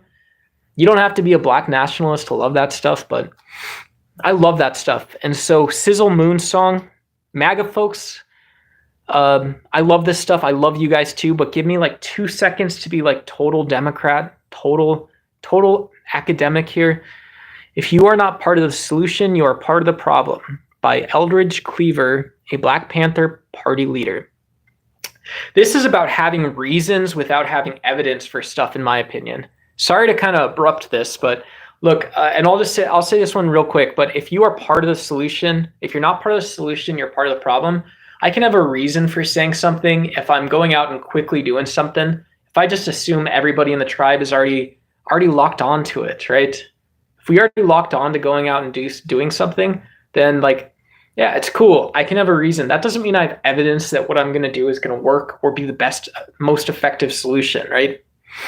I might not be being Einstein. I might not be Neil deGrasse Tyson. I may not be whoever else, Marie Curie, Sabine Hassenfelder. I may not be any of these people, right? I may not be some dude that just like, that NASA guy that made super soakers or whatever. I may not be that guy. I might have a reason to go do something, but I don't have evidence for it, right? So that's a big one. Deneen Constantine, explain your BN stance. Thanks for hanging out, by the way. What is, I don't know what a BN stance is. Sorry if I should know that. Francis, good to see you.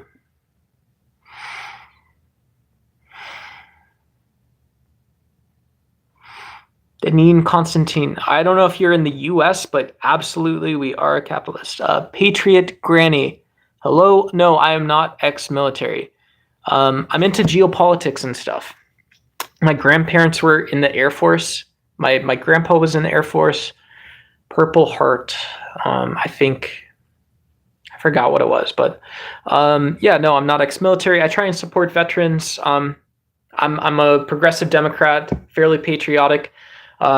If you're actually a granny, I'm sort of what a lot of people might have imagined, some of the Gen X and millennials would turn out as. Not that big into social media and all that stuff, except doing these kind of live streams are fun, but no, not ex-military. I love like security studies is super interesting to me. And I was a political science major in college, so no. But yeah, Donald Trump's definitely and I'm not going to put Granny, I'm not going to put that comment up right now, but Donald Trump's definitely given us a wild ride for sure. Not in a good way, right? Like, I would prefer that we didn't have this event which appeared like we were on the edge and maybe partially over the edge of going to a third world war with Iran, right? Now people are talking about whether uranium was missing. People were talking about whether uranium was missing. People were talking about, the kind of role that Israeli and U.S. collusion would play. We're talking about a repressive regime in Iran that we're competing with. We're talking about that we've had no way to cooperate over the last 3 months. That's the story you're telling me, the last 3 years, the last 3 decades. And so, no, I'm not ex-military. I am into security studies and conversations and stuff like this. And so when you ask me, like, you know what, you can call me out, right? This is, that's, my pet name for this entire Iranian thing is Al. And I want to frickin' know for the first time, I want to frickin' know how we got to this scenario where you have an Oxford and British educated foreign minister in Iran saying that we can't negotiate about weapons of mass destruction because the US hasn't shown itself to be trustworthy. How the hell do you get to that point? How the hell do you enter that room in the first place? So sorry not to bring heavy conversations into this, but I don't understand, if you tell me I don't understand the fucking shape of like a party balloon or whatever it is, I do. As it turns out, I'm not that ignorant. We don't need full transparency, but that is me venting. Granny, thank you for being here. Thank you for asking. I am not ex-military. I am worried about the future of my own kids and anyone else's. Like, I'll pitch into that too. We work for everybody here. We work for everyone. North, Deneen Constantine. I don't know if you've seen Best in Show, but we've got navy beans. We've got navy beans. We got garbanzo beans. We got soybeans. We got pinto beans. We got black eyed pea beans. We got North America. We got South America. We got Central America. And not that far down, you got penguins. I believe you got penguins, baby. Go ahead and like and subscribe. Let's kick this party off once more time. Go ahead and subscribe. Let's kick the party off one more time. Let's go, baby. Let's go. I love that stuff. Berserker Donkey, thank you for saying that. I appreciate you. Like I said, I would love to keep doing these mobile streams. I love when people come, have good faith, fun conversations. They're honest, all that stuff. I love showing up for you guys. You guys keep me energized. And you guys keep other people energized as well, right? If we can have those exchanges. So thank you, Berserker Donkey. And I want to, in the future, whatever, who knows? Might do some PC streams if you subscribe, might do some open panels. I don't really care. At this point, not trying to give people that work. I'm just telling you shit that I'm working on. If you are one of the few people, if you are one of the people that does do open panels, that likes PC streams, likes pre-recorded content, just know that I might do that at some point. No, it's not the point. What is the point? Let's see, who else? So Alicia, I am a big fan of public schools. Like I mentioned before, I have a sister-in-law and brother-in-law who are in education. My mother's sister was in education. She's retired. She volunteers now, but she taught both in Arizona as well as back in Illinois. And so, sister-in-law is a speech pathologist as well. So she has a master's degree. And so, I'm a big fan of public school. I've had great success with the public school teachers my kid has had so far. I think, whatever. I mean, by the time kids get into school, I'm not going to, but in case there are a couple parents here, if you're not, go talk about MAGA or Trump for a second. By the time kids are in school, there's so many different ways to create like a way that you would expect an outcome and measure an outcome. And so just having a good dialogue, good rapport with the teacher, being supportive on the front of a parent, as well as, being able to kind of take those like views of subjects, topics, whatever it is, interests, energy, all that stuff. So I'm a big supporter of public education in the United States. I think it gives everybody that same chance to figure out what your values are and kind of pursue those. I'm all about it. I am all about it. Let's see. The Better Business Bureau.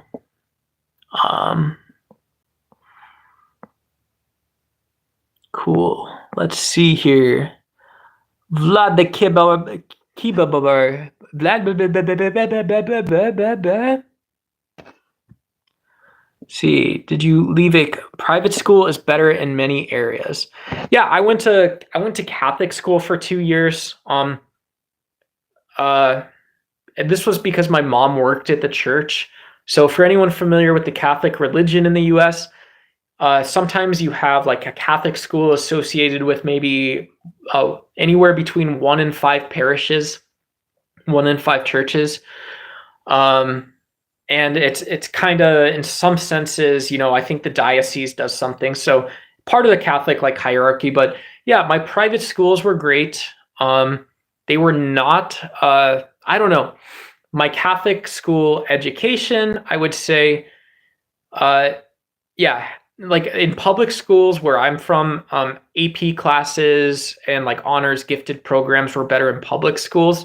But the overall standard, the access to activities and stuff, and I think a lot of parents like the spiritual component of some private schools is good. But I had a buddy that went to one of the best private schools that ended up going to Harvard as well. So if you want to talk about like the whole range of educational outcomes, if you want to talk about whatever, then private school can be good. Public schools are good as well. Yeah, I like that, Jules. It says you are your child's teacher, the best teacher. Absolutely. Absolutely. That's always true. That's always true. That's always true. Big nothing burger. Big nothing burger to saying no to a curiosity someone has. But that's true as adults too, right? I don't want to, it's awesome if you guys want to talk about primary, secondary education, your own kids' futures, stuff like that, about your politics, about that. That's awesome. Just from my perspective, I think we should always have that spirit of curiosity and supportiveness. We should also be able to get in there and wrestle a little bit because we're adults and grown-ups. And so just from my point of view, like we should always be embracing harder conversations than we had last time. Sandy, good to see you. If that's to me, then I'm a Looney Tune. Yeah. Maybe I am. Maybe I am then. Yes. Econ Expo, good to see you. Random fact. Econ Expo says, random fact, my sister in Canada mentioned there being a lot of Spanish speakers there. Said it's difficult since they speak French and English. Good point. Econ Expo. So when I went to when I worked in Canada, I flew to Vancouver a couple times. Vancouver, British Columbia. Large immigrant population in Vancouver, BC. There's a lot of Spanish, English, ESL sort of speakers there. Lots of French. But yeah, that's interesting. I didn't know about a lot of Spanish speakers. That's very cool. Yeah, very cool. One of the people that I hired in Vancouver one time, just random duck story. I think she was first, second, third generation immigrant. I don't know. I had a team in Guatemala and I had a team in Canada. Very weird. Back when before I became a degen of society. You want to see how degen I could be? It wasn't drugs. It's just crazy 2025. Believe it or not, that's my story. That's why I like having conversations because, I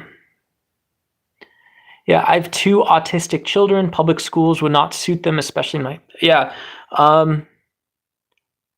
Alicia, I would say, I don't know. I don't have anything to say. I think, it's great, I'd be probably pretty involved if my kids had a whatever it's called, a specialized education plan, an SCP or whatever those are. But I think it's probably just the case that I would imagine some teachers' grades classes are more designed for, all students. I think teachers are really good at that, right? And so are, just a little bit of confidence is that we almost mimetically teach each other things like math or chemistry, like those hard STEM topics. We almost mimetically teach each other how to talk about politics. And not to be too brainy, but it's well, look, you can pass a calculus or algebra or geometry class without really understanding abstractly that topic. And so, it's cool. I think as long as people are happy and feel supported, that's good. Legion Commander, shout out to the Jesuits. My mother has a master's degree from a Jesuit university. So because of my mother, I will also say shout out to you. Even though I am an atheist, no offense. I talk secular. I'm not trying to push BS debates. I don't want to do a Christian debate tonight. But yeah, the Jesuits are cool. I think that the best Catholic high school in my area was Jesuit, but I didn't want that. I wanted to go to a public school and smoke pot with my friends. I wanted to smoke pot with all the smart kids. Flipper, good to see you. Trump is the man. What do you know about morality and how can you look? This is from PFL League. You are getting me to nibble. You are getting me to bite. We are going all the way in. Let me get out my glasses, buddy. Let's do some philosophy real quick. I'm going to pin this one up.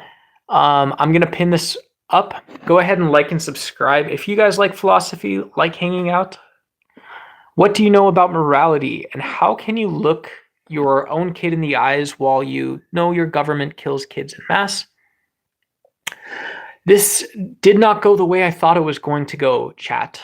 So PFL League's PFL League's question is, and I'll try and read this one. It says, what do you know about morality? How can you look your own kids in the eyes when you know your government kills kids en masse? How do you know with all those studies? PFL League, do you see me reading this? Do you see me taking this seriously? Do you see me walking through what you're actually telling me? What do you know about morality? Yeah. Yeah, I don't know. What do you want to talk about? I almost minored in philosophy, so I know a decent amount about morality. And I'm a huge internet dweeb, right? So like I go on Reddit, I have philosophy discords. And so, yeah, I mean, if you have a specific instance of the government killing kids, like there are examples of the US government specifically putting Japanese people, including kids, in internment camps. You know, the war in Iraq and Afghanistan starved Afghanis and Iraqis en masse for a long time. We just carpet bombed napalm, right? We developed a molecule that was designed to stick to the skin and catch a person on fire, and they would be suffering and burning alive. And the US government, this is to that question about morality. And so we had universities and institutions that designed this molecule that you would drop from many bombs to cover a large area, irrespective of who was there, in respect to who was there. And so are you talking about Henry Kissinger and the 3rd Airborne flying out of Guam and carpet bombing this entire area, right? Oh, I'm such a military historian. What are you talking about? Are you talking about our slow decay into offering horrible food? Are you talking about US's demand and need for energy and other people don't burn as much oil as the US? Are you talking about poor healthcare? So when you ask me if I know anything about morality and try and switch the topic, I don't know if you are asking me a question in good faith that I can possibly respond to, which I'm happy to do. I want to be on your team about this stuff. I don't need to be on your team about this stuff, but I just outlined that I can have my own individual moral stance or moral position. I can also talk about objective morality. I can also talk about justice and political morality in that sense. You know, I would want to talk about all that stuff. So let me know. If you want to clarify it, I am scrolling down now just to see. While I see kids without limbs, and to be specific, in Gaza. Yeah. All right. Manny Rodriguez says, I missed his question. I'm looking for a question. If you guys want to like and subscribe, it's appreciated. You don't have to support me. You do not have to talk about this right now. Flipper is a degen. Manny, I don't know where you went, brother. Brother, sister person, I don't know. You know those alligators have to eat too? Right, X, dude. Bro, come on, man. Come on. That's not even funny. Come on, that's not even funny. Okay, so if for my friends, because I'm a deep normie, right? I studied political science. I might have like high functioning autism or whatever you want to call it. And so if we're going to be hanging out together, we're having a conversation, we're talking about normie, not normie stuff. And if I'm just going to pretend that that's what we're talking about the evil American empire eating up brown people, quote unquote, and immigrants. If you guys can't put that into a political perspective for me, if you guys can't elevate my own understanding, I don't want to hear anything that even resembles like someone could accuse you of being racist because of that. I don't want you to be accused of being racist. Like, whatever. I'm not your dad. I'm not your big brother. I don't know anything. Peter, it's only true if you're not a moron. Trump is the shit, says Chung. Responsibility is number one. Who was it? Manny, if you're still hanging out and you want to retype your question, I don't know where you went, brother. I tried looking for it. Let me see if there's another way that I can do this. Whoops. Okay, here it is.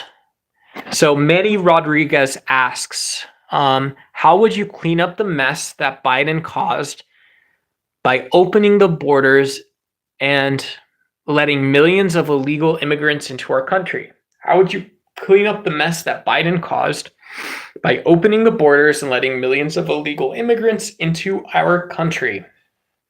Yeah. So the way I'd respond to that is I would need to know more about what you're talking about. I don't remember Biden opening the borders in the way that you're talking. If you're talking about him adding incentives, then let's talk about economics. Let's talk about behavioral economics. Let's talk about actual economics. Let's talk about the political implications of economics eventually, right? We can all get there. We can all have this conversation. So if you're saying that, look, the things I saw Joe Biden do is he got on stage and he said America is a welcoming place.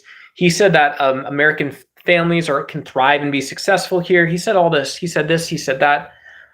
He said, he's talking about, creating, temporary citizenship, temporary green card programs. He's talking about having a path to citizenship.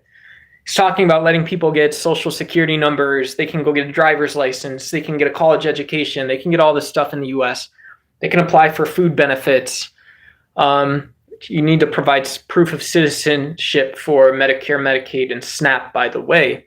But if we were talking about incentives, and this is what you mean by Biden opening the border, and Manny, just to be honest, it sounds like that is what you meant.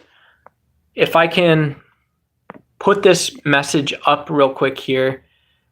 I don't know. I can't actually grab it from the screen I was on, but yeah, it sounds like you're talking about economic incentives. And so why don't you tell me why the United States has always appeared so accommodating to people from or Latin America? Are you guys still here?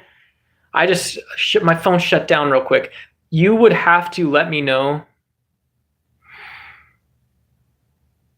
Oh, guys, I just want to announce we hit 200 viewers. For some reason, YouTube says that's the viewer limit. I don't know. Go ahead and like and subscribe. I'm happy with just the 200 of us that are here. That's awesome. I didn't know YouTube capped us out, but thank you for joining. Anyways, that's my answer to Manny. I would just mention that real quick. To Manny is that, yeah, let's talk about the way Joe Biden, the way Joe Biden talked about economic incentives in general and what American politicians can actually do about that. Wait, are you a Trump supporter? I am not yeah. So no, I vote progressive Democrat. But one of the things that, the reason, the whole point of the stream was to talk about Trump's geopolitics, in which case I'm not pro or anti-Trump. I just want to talk about the actual impact of Trump's policies. Go ahead and like and subscribe as well if you like geopolitics, if you like philosophy, if you like being able to sort of engage like this a little bit. But yeah, I'm not a MAGA person. No offense. I'm not really.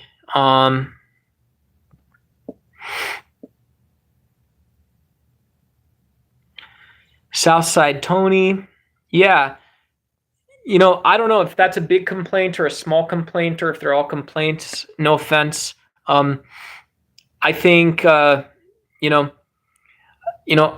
know if a lot of Americans felt Biden or Trump has given us a reason that in 2025 is the year that we focus on enforcing laws that have been in place with the same migration reasons, right? The same story, the same migration reasons people have always had. I don't understand it. If people don't complain about having to leave their family, leave their country, they're not talking about the social political cues. What is the United States going to do about that? You want me to deal with psychology of millions of people? I don't believe that stuff. Todd Dunning, I don't know who you're arguing with, but I like that point. I'm okay. I'm okay having comfortable conversations. I'm also a big time guy about look, if I'm comfortable in the conversation we're in, but it's whoa, this is mind warping. This is twisting or whatever it is.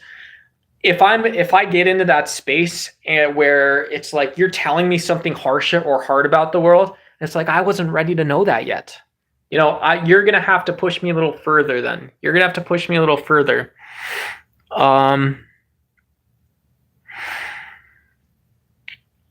What do you guys think? Let me know in chat. Do you guys support Trump's geopolitics?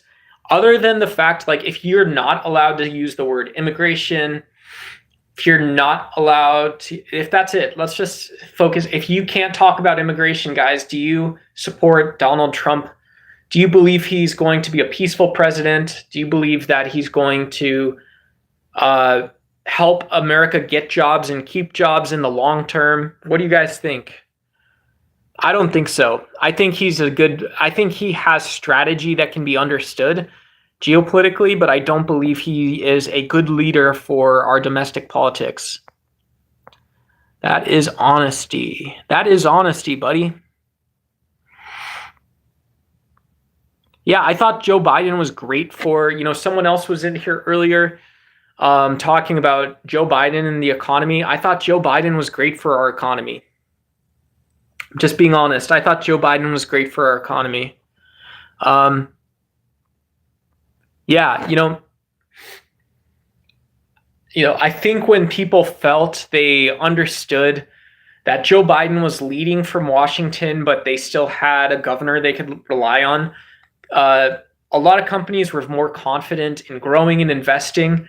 A lot of MAGA voters, I haven't heard it. Maybe I'm being a D-bag, but I have not heard the reason why. Why we don't. Why is it the case that, like, if I need to know what a CEO thinks, that I don't get to hear that then? It doesn't make sense to me. It does not make sense. Carter Feeder says, I support Mamdani. White folks should be taxed much more than different races. All right.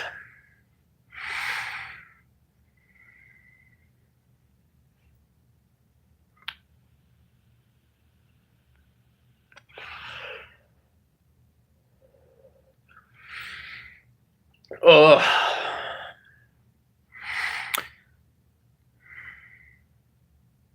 Racist crap again. Oh.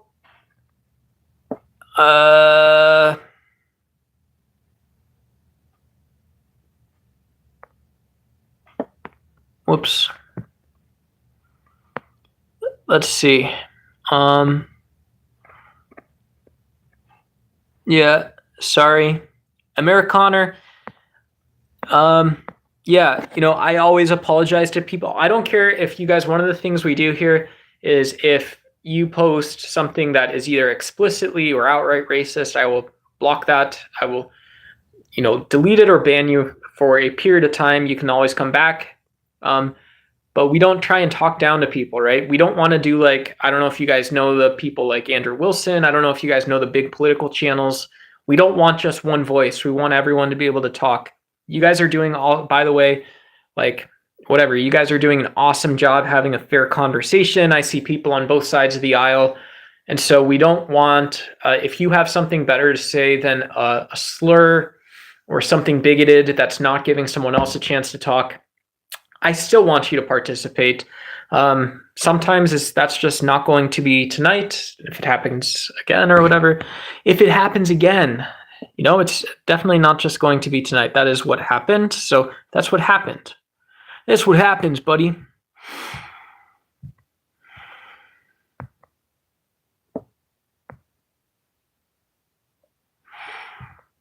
Yeah, so I am okay. So liberal, Southside Tony, let me put this up. I don't know if this was directed at me.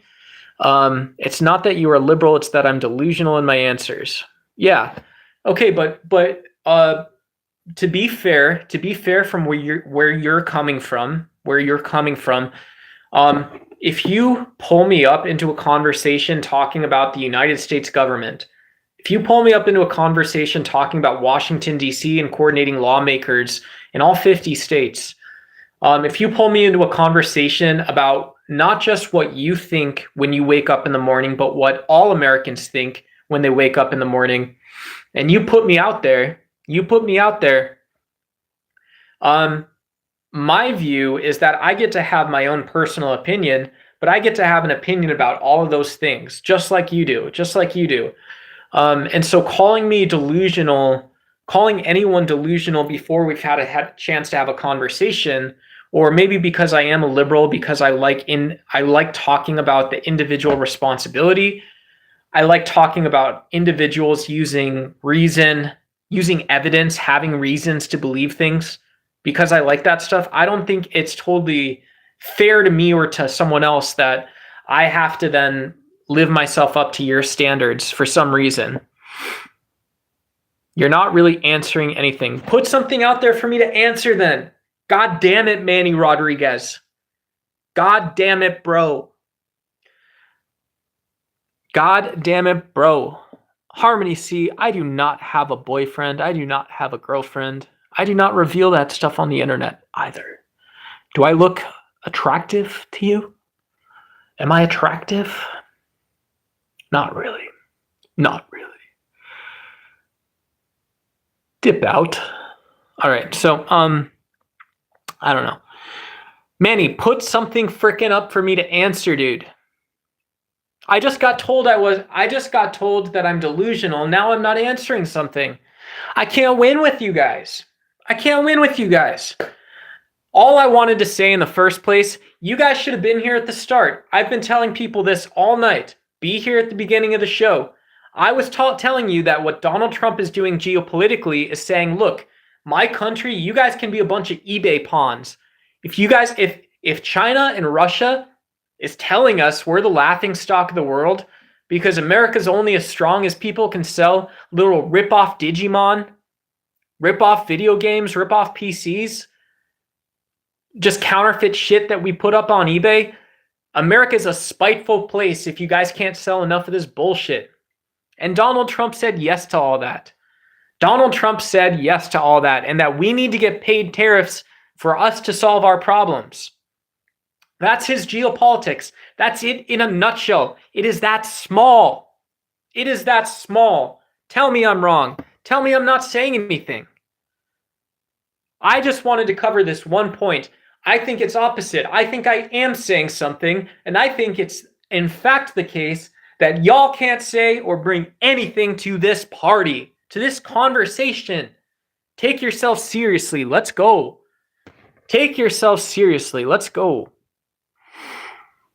You have a good nose. Thank you. I appreciate it. Very nice. I wouldn't say that about myself that I have a good nose, but I like that you said it.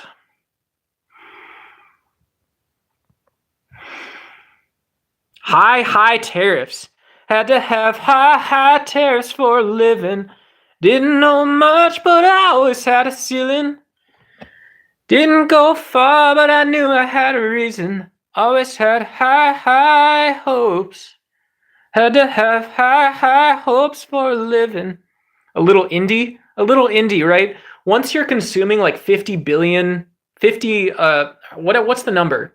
Once you're consuming like 50 million barrels of oil a month, I think you have to have a little like indie inside you. I don't know the order of magnitude of that, but like once you get to a certain point, right? You drive by a Shell and then a Texaco and then a Circle K, and then you get to the next Shell station again. Once your country's like that, right? You guys have to have Bruno Mars out front, sort of being the madman a little bit. You have to have Bruno Mars and, high hopes for a living. Didn't have a star, but I always had a feeling. Didn't I? I don't know. Yahoo! Had to have high hopes for a living. Ugh, so bad, dude. So bad.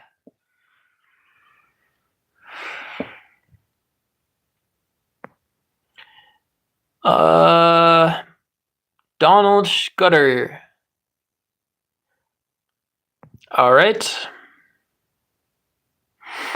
Donald Scudder. I'm going to recommend to Donald Scudder, I will put up the less embarrassing message that you left for everyone to see. But whose crack was in the White House? Please stop watching Fox News. Stop watching CNN for memes. Please stop watching anyone except like Don Lemon's on YouTube, so like you can have fun watching him. Go to csmonitor.com. Go to Christian Science Monitor. It is not a queer Christian website. It is a news website. If you are always so confused about whose crack it was in the White House or whatever it was, whatever. If you're confused about who had cocaine in the White House under Biden, and you can't think about the scope and scale of the Bodie McBoat faces carrying shoes, oil, bombs, guns, computers from sea to shining fucking sea for the United States and every other fucking country on earth. If you are still caring about a bag of cocaine in the White House, then you, sir, have your priorities fucked up. That's all I will say. I want you to get over this so we can have a conversation. I would like you to tell me, no offense, I would like you to tell me why Trump can order 50 governors in 50 states, 50 governors. Trump can order 50 governors to open alligator detention centers, spending taxpayer dollars, and he doesn't have to, and if we're in this conversation together, Donald Trump doesn't have to talk about U.S. territories. He doesn't have to talk about our allies and adversaries around the world. He hasn't been doing that, not in my opinion, not in any meaningful way. It's all Hillary all the time, baby. It's all Biden all the time. Bring one in, kick the other one out. All right, Donald Scudder, I have a really easy solution for you. How about you piece the fuck out for 30 minutes? If you're going to talk about pedophiles, you're going to accuse other people of that. I hope you're okay, right? I honestly do, but I don't want any of that. No offense. Why, dude? Why? That's all I want to know, right? If we can have a conversation better, if we can have more open dialogues, if we can get to the point where we actually have a belief about a person or a thing or whatever it is, let's get to that point. Let's get to that point. The fuck are you talking about, dude? Screen Watcher, good to see you again. I don't remember what we talked about last time, but I know you. I'm horrible with names, places, dates, but I remember Screen Watcher. It is very good to see you, my friend. Casting Up, can you answer my question I've had here multiple times in the last 10 minutes? Yes, I will pull this question up right now. Let me see. Channel activity. So this is Casanorp. Here's something to answer for you. Who is your favorite philosopher? Oh, yes. And why do you like them? Yes. And their ideas above others. And how does this apply to real life politics and Trump's geopolitics? So my favorite philosopher, I'll tell you who. I love, if this makes sense, I love Immanuel Kant. The reason I love Immanuel Kant is because Kant tells us in an apolitical sense, and Castanup asked this, my favorite philosopher, Immanuel Kant asks us to think critically about things. He tells us that, we have to make sense of the way our brain uses reason. We think about morality. We think about identity. We think about space and time. We can't really get out of all this stuff, even if there's a different way we can do it. And so what I love about Immanuel Kant in 2025 is that he asks us to take a step back and step into our phenomenal version of reality. Like Immanuel Kant's actual ask, I think in a modern sense, is to be able to work more deeply into why we have these categories or concepts of like space-time, why we believe that we can create axiomatic sort of these synthetic reasons to believe things, but also he asks us to step back, right? If we don't have, maybe not that robustly, but it's like, aren't you going to do that eventually if you believe Immanuel Kant? I could accuse Immanuel Kant of being an ideologue. I could accuse him of being dogmatic and ideological, like, this sort of transcendental idealism idea that it's like, yeah, once you understand sort of the world and what I've been telling you, you have to go back and then you talk about like different versions of reality. So that's my question for that stuff. Terror management theory. Are you guys doing security theory without me? Are you guys doing security theory and security studies? And I don't believe so. Yeah, if you guys are that's so weird, right? If Tom Homan's enforcing ICE and he's a law enforcement officer, Tom Homan is also a lawyer, but I would think that he should also know enough about like sociology and politics, even if he's the guy holding the badge and the gun, right? This is for my normie friends.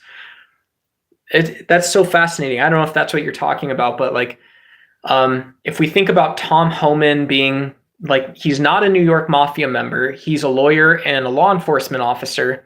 Even if he's enforcing horrible policies, that's what he's doing. He's holding a badge and a gun. And so, anyways, I would just think that like, it just made me think of that because the way that the United States publicly talked about terrorism during the Iraq and Afghanistan war, and even prior to that, right? Even prior to that, through the 90s, really after the Olympic bombing, the embassy being taken, the Iranian Revolution, once this idea of extremism got into our zeitgeist, the American project, right? The American project after all. The American project after all. So, yeah. So, it's just interesting, what are the responsibilities once you're in that position? What are the uncomfortable truths that you personally come into that actually contributes to something? I don't know. Maybe there's not much. Maybe there's not much.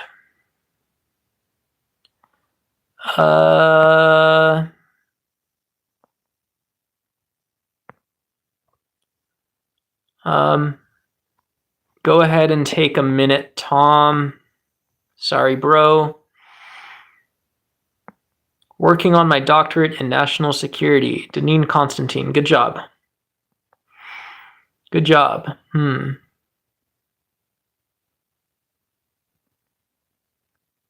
What's going on?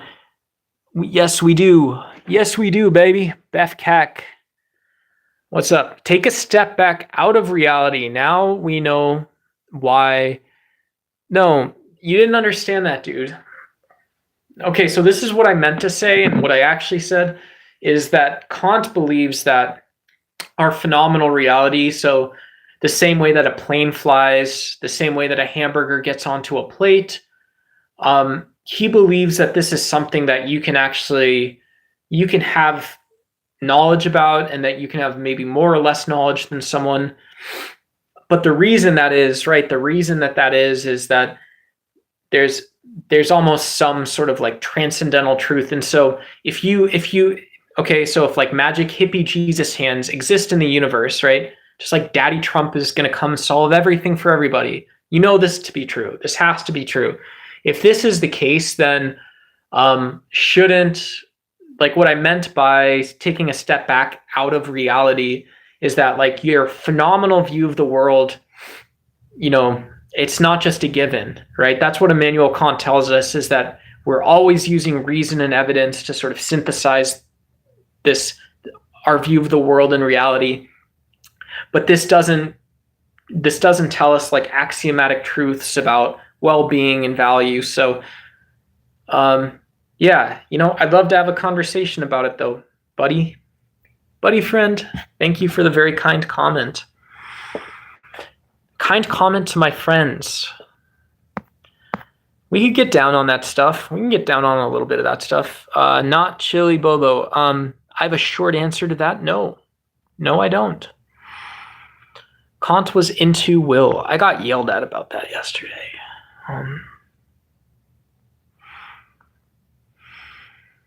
Liver King, why did you crash out on Joe Rogan? That's very funny, bro. That's very funny, bro. Let me get my beard out of my way. Do I look like the Liver King to you? Do I look like a vegan Liver King? No. I don't know. we were talking about that, the weight of fame, all this other stuff, man. I don't know what else to say about that.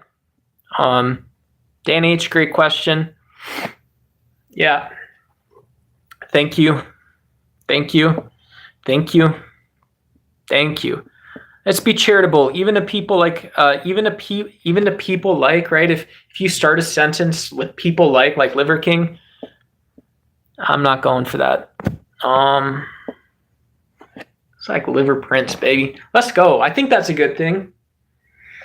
She wore a raspberry beret. Like that kind of Prince.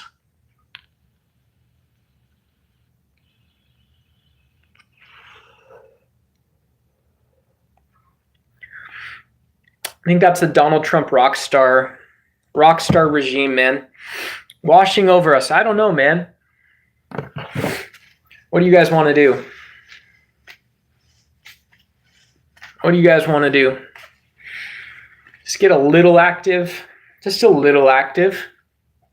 Right now, I'll just mention this in case anyone's into athletics or sports. There is a woman runner right now. She's got a special on Amazon. She's working to break the 4-minute mile barrier. Faith Kipchoge. I might be saying her name wrong, but yeah, Nike supporting her like they supported Eliud Kipchoge. Apparently, Nike is the world record company. So very cool to see that kind of stuff. Yeah, it's always very nice. Always very nice. Always very nice. Let's go. 4-minute mile talk. Yeah. What are your thoughts on B12 supplementation? Yeah, so I'm a vegan. Vegans talk about B12 supplements a lot because meat naturally has them. So my belief about micronutrients, so macronutrients, just you don't really need to like have this memorized, but macronutrients are carbohydrates, fats, proteins. Fiber is fiber a macronutrient. And of course, you can have different types of carbohydrates, different proteins, whatever.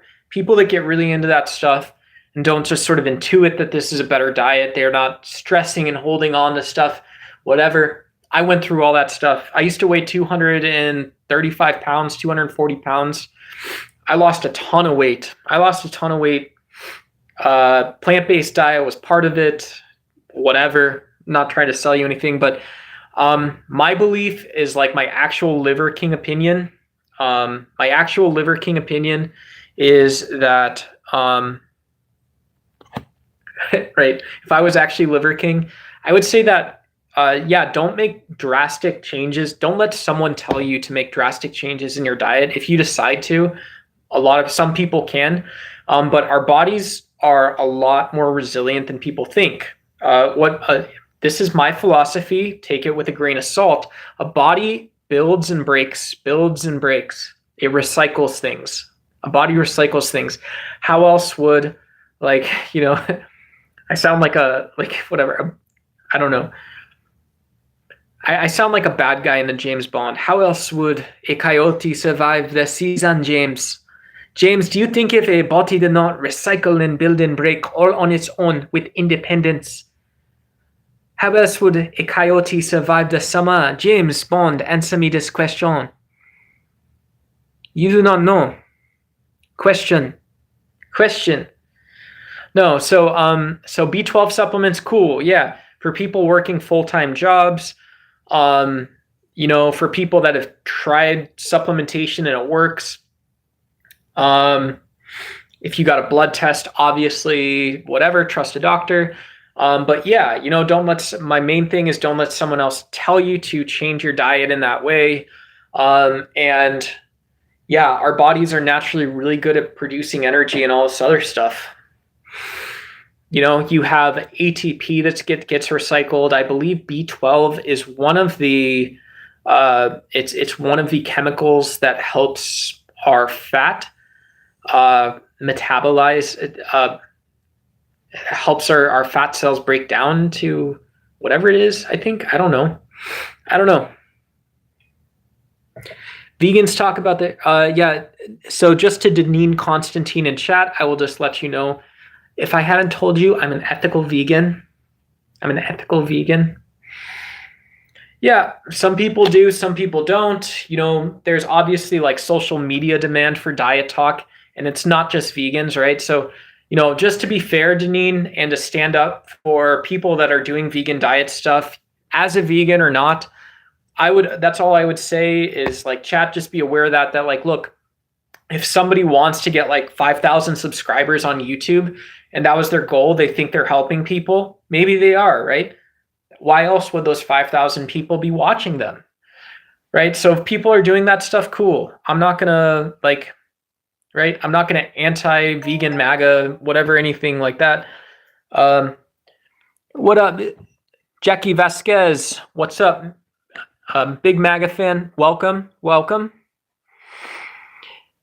Jeremy W says, if you are not vegan, you are selfish. Vegan is the only way to live now.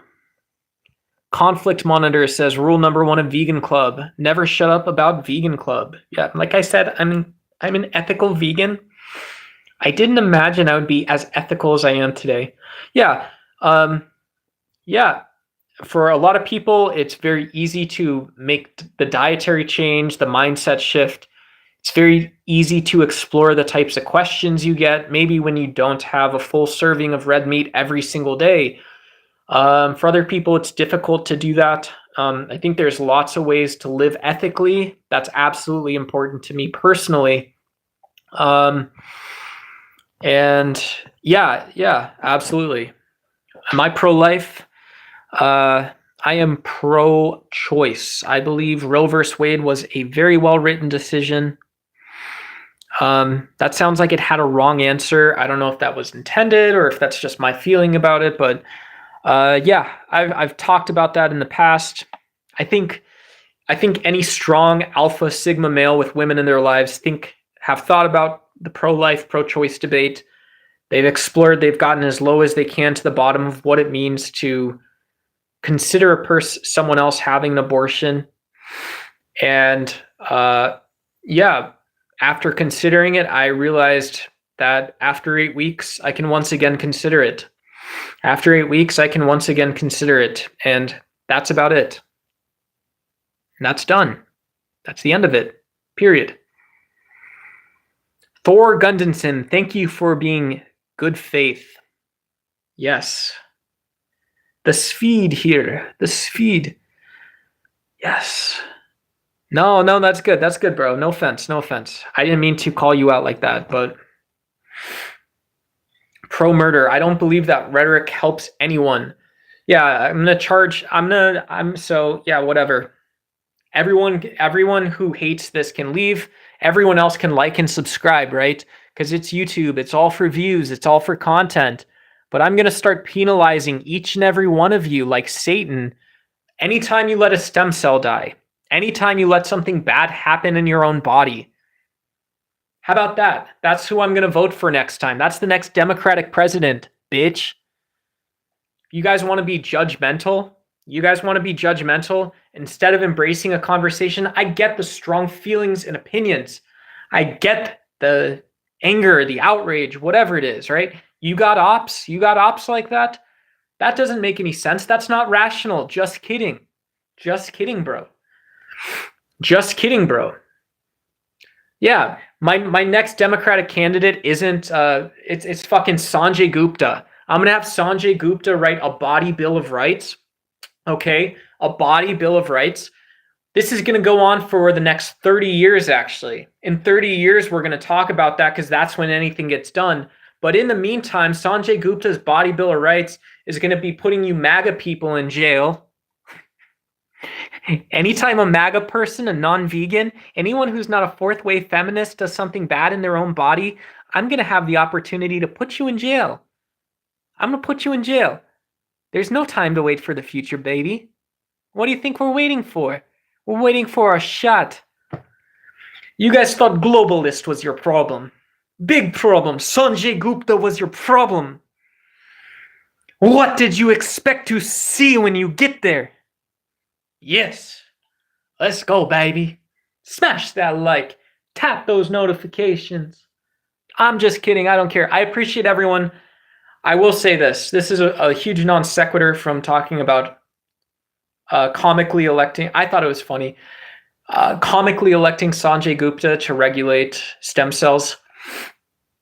I didn't mean to be disrespectful to people who have deeply held religious beliefs either. I respect our opportunity to have that conversation in full, right? Use emojis, use reactions, have the conversation about constitutional rights and life and morality and social morality, if we can do that. But what was I going to say? No, I do appreciate everyone in chat. I appreciate y'all contributing to the conversation and all this other stuff. Yeah, I'm going to end it. I don't have anything else to talk about, right? We talked about zygotes have Jim Rowe. Zygotes have no moral value, you crazy pro-lifers. See? That's what you are going to get back. You're going to get back exactly the quality of argument that you put out, right? Someone says that if you're not pro-life, you're pro-murder. And so now you get called a crazy person. I don't know. And I still don't know what you think. I still don't know what Jim thinks. I still don't know what Jim Rowe in chat thinks. I still don't know what the person who alluded to the fact that if you're not pro-life, you're pro-murder believes. So super robust. Alicia, have a good night. Thanks for hanging out. Good to see you. Gooning off, says Johnny Taylor. Any Iran developments? No. We might have talked about that one. I'll go on the news tomorrow. The last one I saw was, and I'm still sitting on this one personally, the Iranian foreign minister who has a Western education. He's a very smart guy. He has an international relations and theory background. Very smart guy, probably a very brutal advocate for Iran, probably a very fierce friend and adversary if you can talk about the same things, right? But he has said that despite Donald Trump talking about the Israeli and Iranian peace deal and how this does usher in a next wave of U.S. peace talks, he said that he doesn't believe the United States or Israel have shown themselves to be trustworthy. And so I imagine that this is just the way that I think this, like the very simple signaling is, and what's rational from Iran's perspective is that, like, look, shouldn't you go out and try and understand what a country like China or a country like Pakistan or a country like Russia, shouldn't you understand how unified maybe EU leaders are talking about Iranian sovereignty? So if we talk about Iranian sovereignty, okay, I'm going to stretch real quick too, or just put my leg out like that, right? So if you've got these nuclear reactors, your maybe core goal isn't a nuclear weapons program in the first place, but your core goal probably is, at the end of it all, to be able to project a little more power or to feel a little more secure in your sovereignty, right? That's the entire point of what that is. And so if you have people that are willing to immediately directly attack with, it's not clear why there isn't a strategy that's in attack mode. This is Iran, Trump, prototypical boring stuff. So I think the Iranian foreign minister is saying that Iran's both not convinced about Israel and the US's ability to do anything except threaten to destroy Iran. And they're also not convinced that globally that's viable. There's got to be more on the table there. So, Joe, laughing my ass off, you're a effing retard, right? That's not a very leadership thing to say. Joe, are you okay, buddy? Are you all right? Have you ever been okay? I hope you're all right, buddy. Respectfully, man. Somebody asked me a question. I was answering it. So thank you for being here. That's it. Thank you for being here, right? You don't have to threaten anyone. And get his Get that bitch ass message out. I'm not even gonna freaking time you out right now. I'm just gonna take that one message out. Don't violate terms of service. Feel free to call me a retard. If you want to say the R slur, I hate that too. I try not to do it. Try not to do it. But yeah, Joe. Cool. Yeah, that's fine. Do I look like a bitch boy? Let me make it all about me. Let me make it all about me, right? Yeah, no offense. Let me make it all about me. That's cool. What do you think about BB staying in America? That will further escalate things. You are literally dying right now. Cool. That's all right. That's all right. I don't know what you're talking about. Whatever you're talking about, my friend. I don't understand. Yeah, give me something to pursue. Joe, if you have a question, if you have something that we can talk about, let's make it about everyone in the chat, okay? Everyone in the chat, no offense. All good. Yeah, I was about to crash out. New to live, interesting. Yeah, Jackie, good to see you. Lori, good to see you. Yeah. Yeah, I don't know.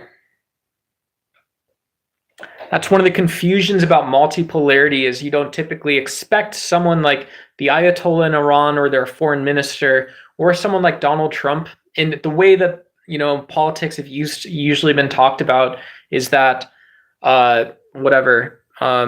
is that like you're only pursuing your own nation's interest. And so a question like, what happens if Bibi Netanyahu leaves Israel or stays in the US?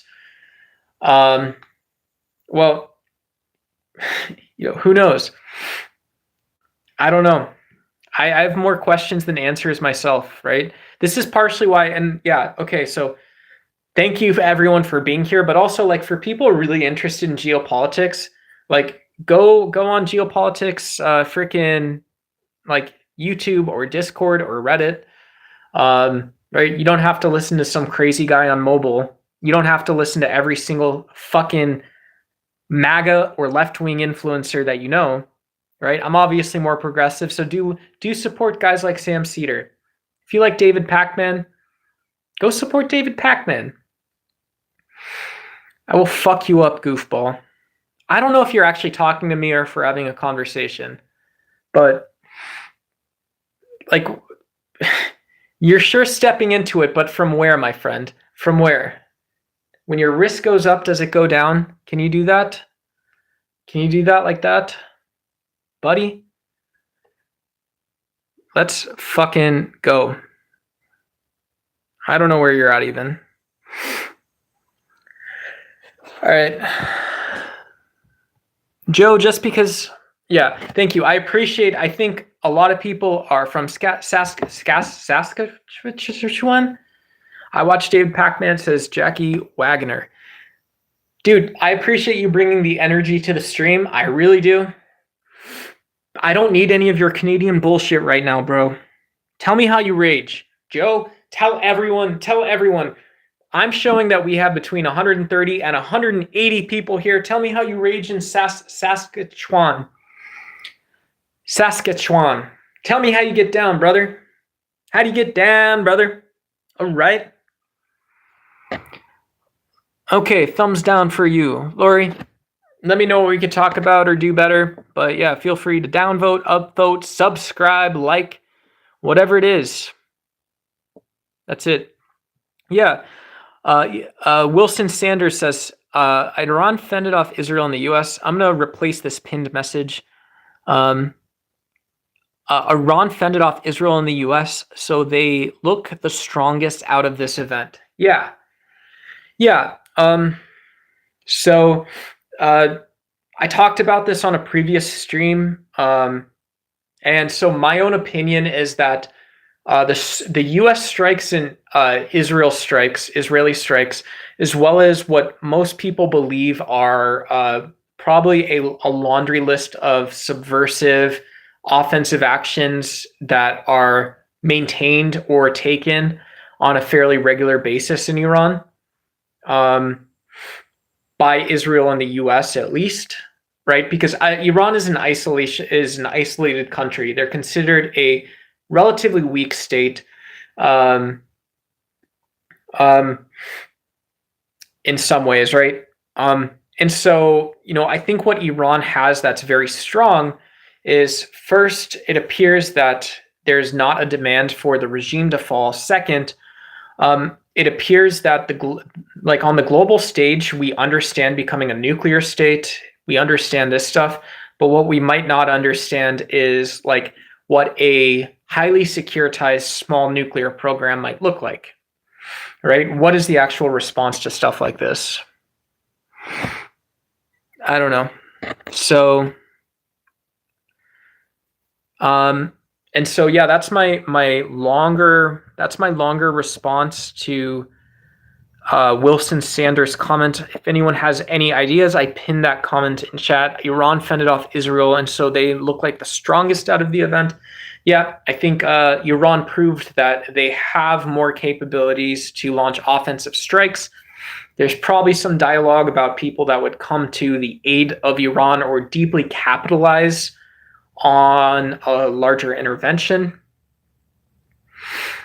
And yeah, it's also very strange, or it's a highly contingent position to be combating a small, unknown, securitized nuclear program, period.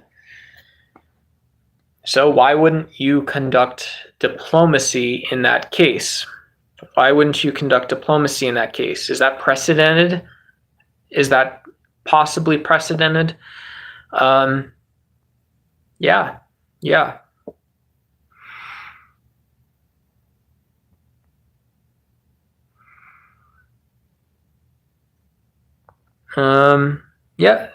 So Iran's been in the news. Missing uranium has been in the news. There's been all kinds of stuff in the news. I think the leading story right now is still that there's supposedly a peace deal, between Israel and Iran.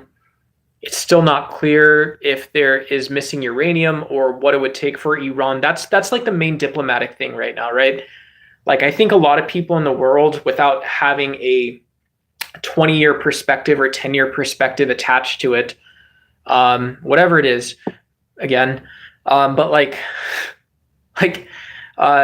people want the nuclear regulatory agencies to get in and see what Iran actually is saying they have, what they're saying got destroyed, all this other stuff. And so, from a defense standpoint, people can say, well, this is what we're negotiating about then, right?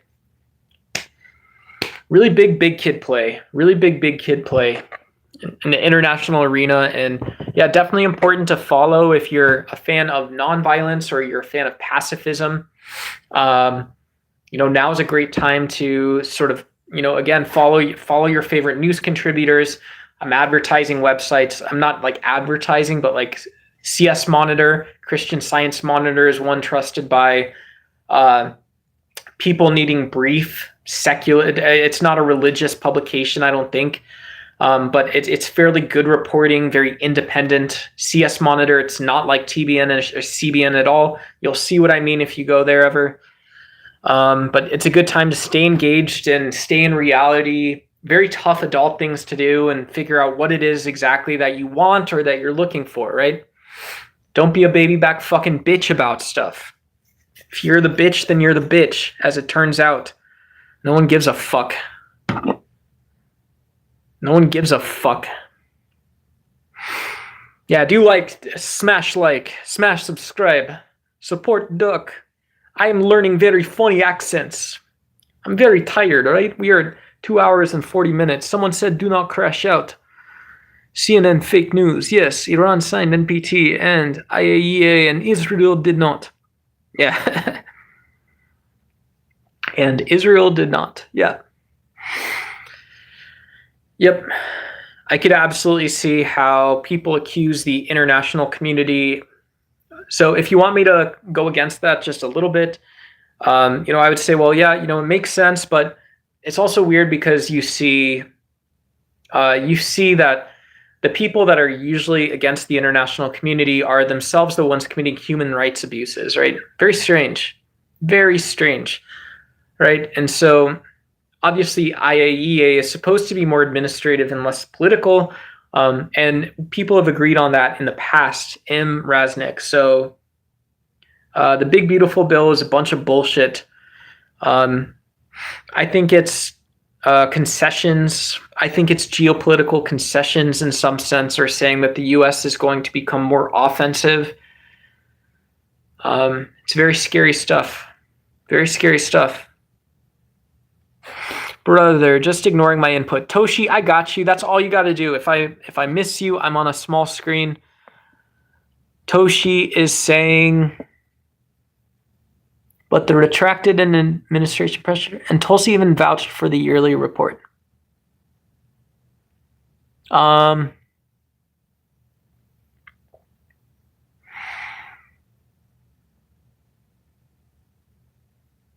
don't know if that's talking about the IAEA or about a security report or a report about the efficacy. Toshi, I'm sorry, I don't totally understand the comment.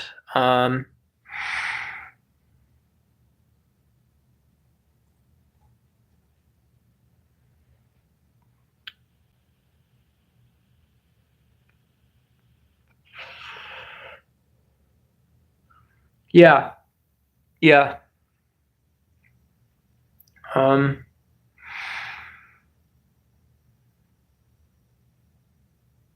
Yeah. So, do you guys ever get sad about politics? I sometimes just get sad about stuff. Maybe it isn't crashing out. Maybe it's just honestly being sad. You get to the bottom of competition and there's nothing else left. There's nothing else left. We always see the energetic outsides of a society operating. This is true in the US. And in the US, it produces lots of beautiful things.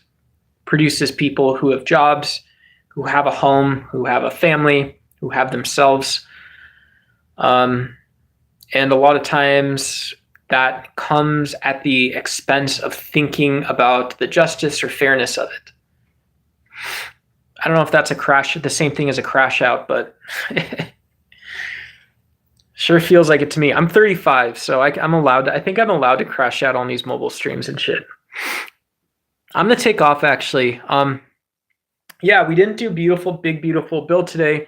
A lot of the provisions in the US context are about welfare benefits, about accessibility process. There was a lot of language around not allowing the federal government to mandate things on the state level that were included as concessions. I would in no way say that the big beautiful bill passing is a democratic victory in its form. I would say, if anything, it's kind of what you would expect based on having the same parties, Congress and the White House, and it passed with J.D. Vance. So, but yeah. Sorry, they banned the poppers, dude. The frozen sections. Yeah.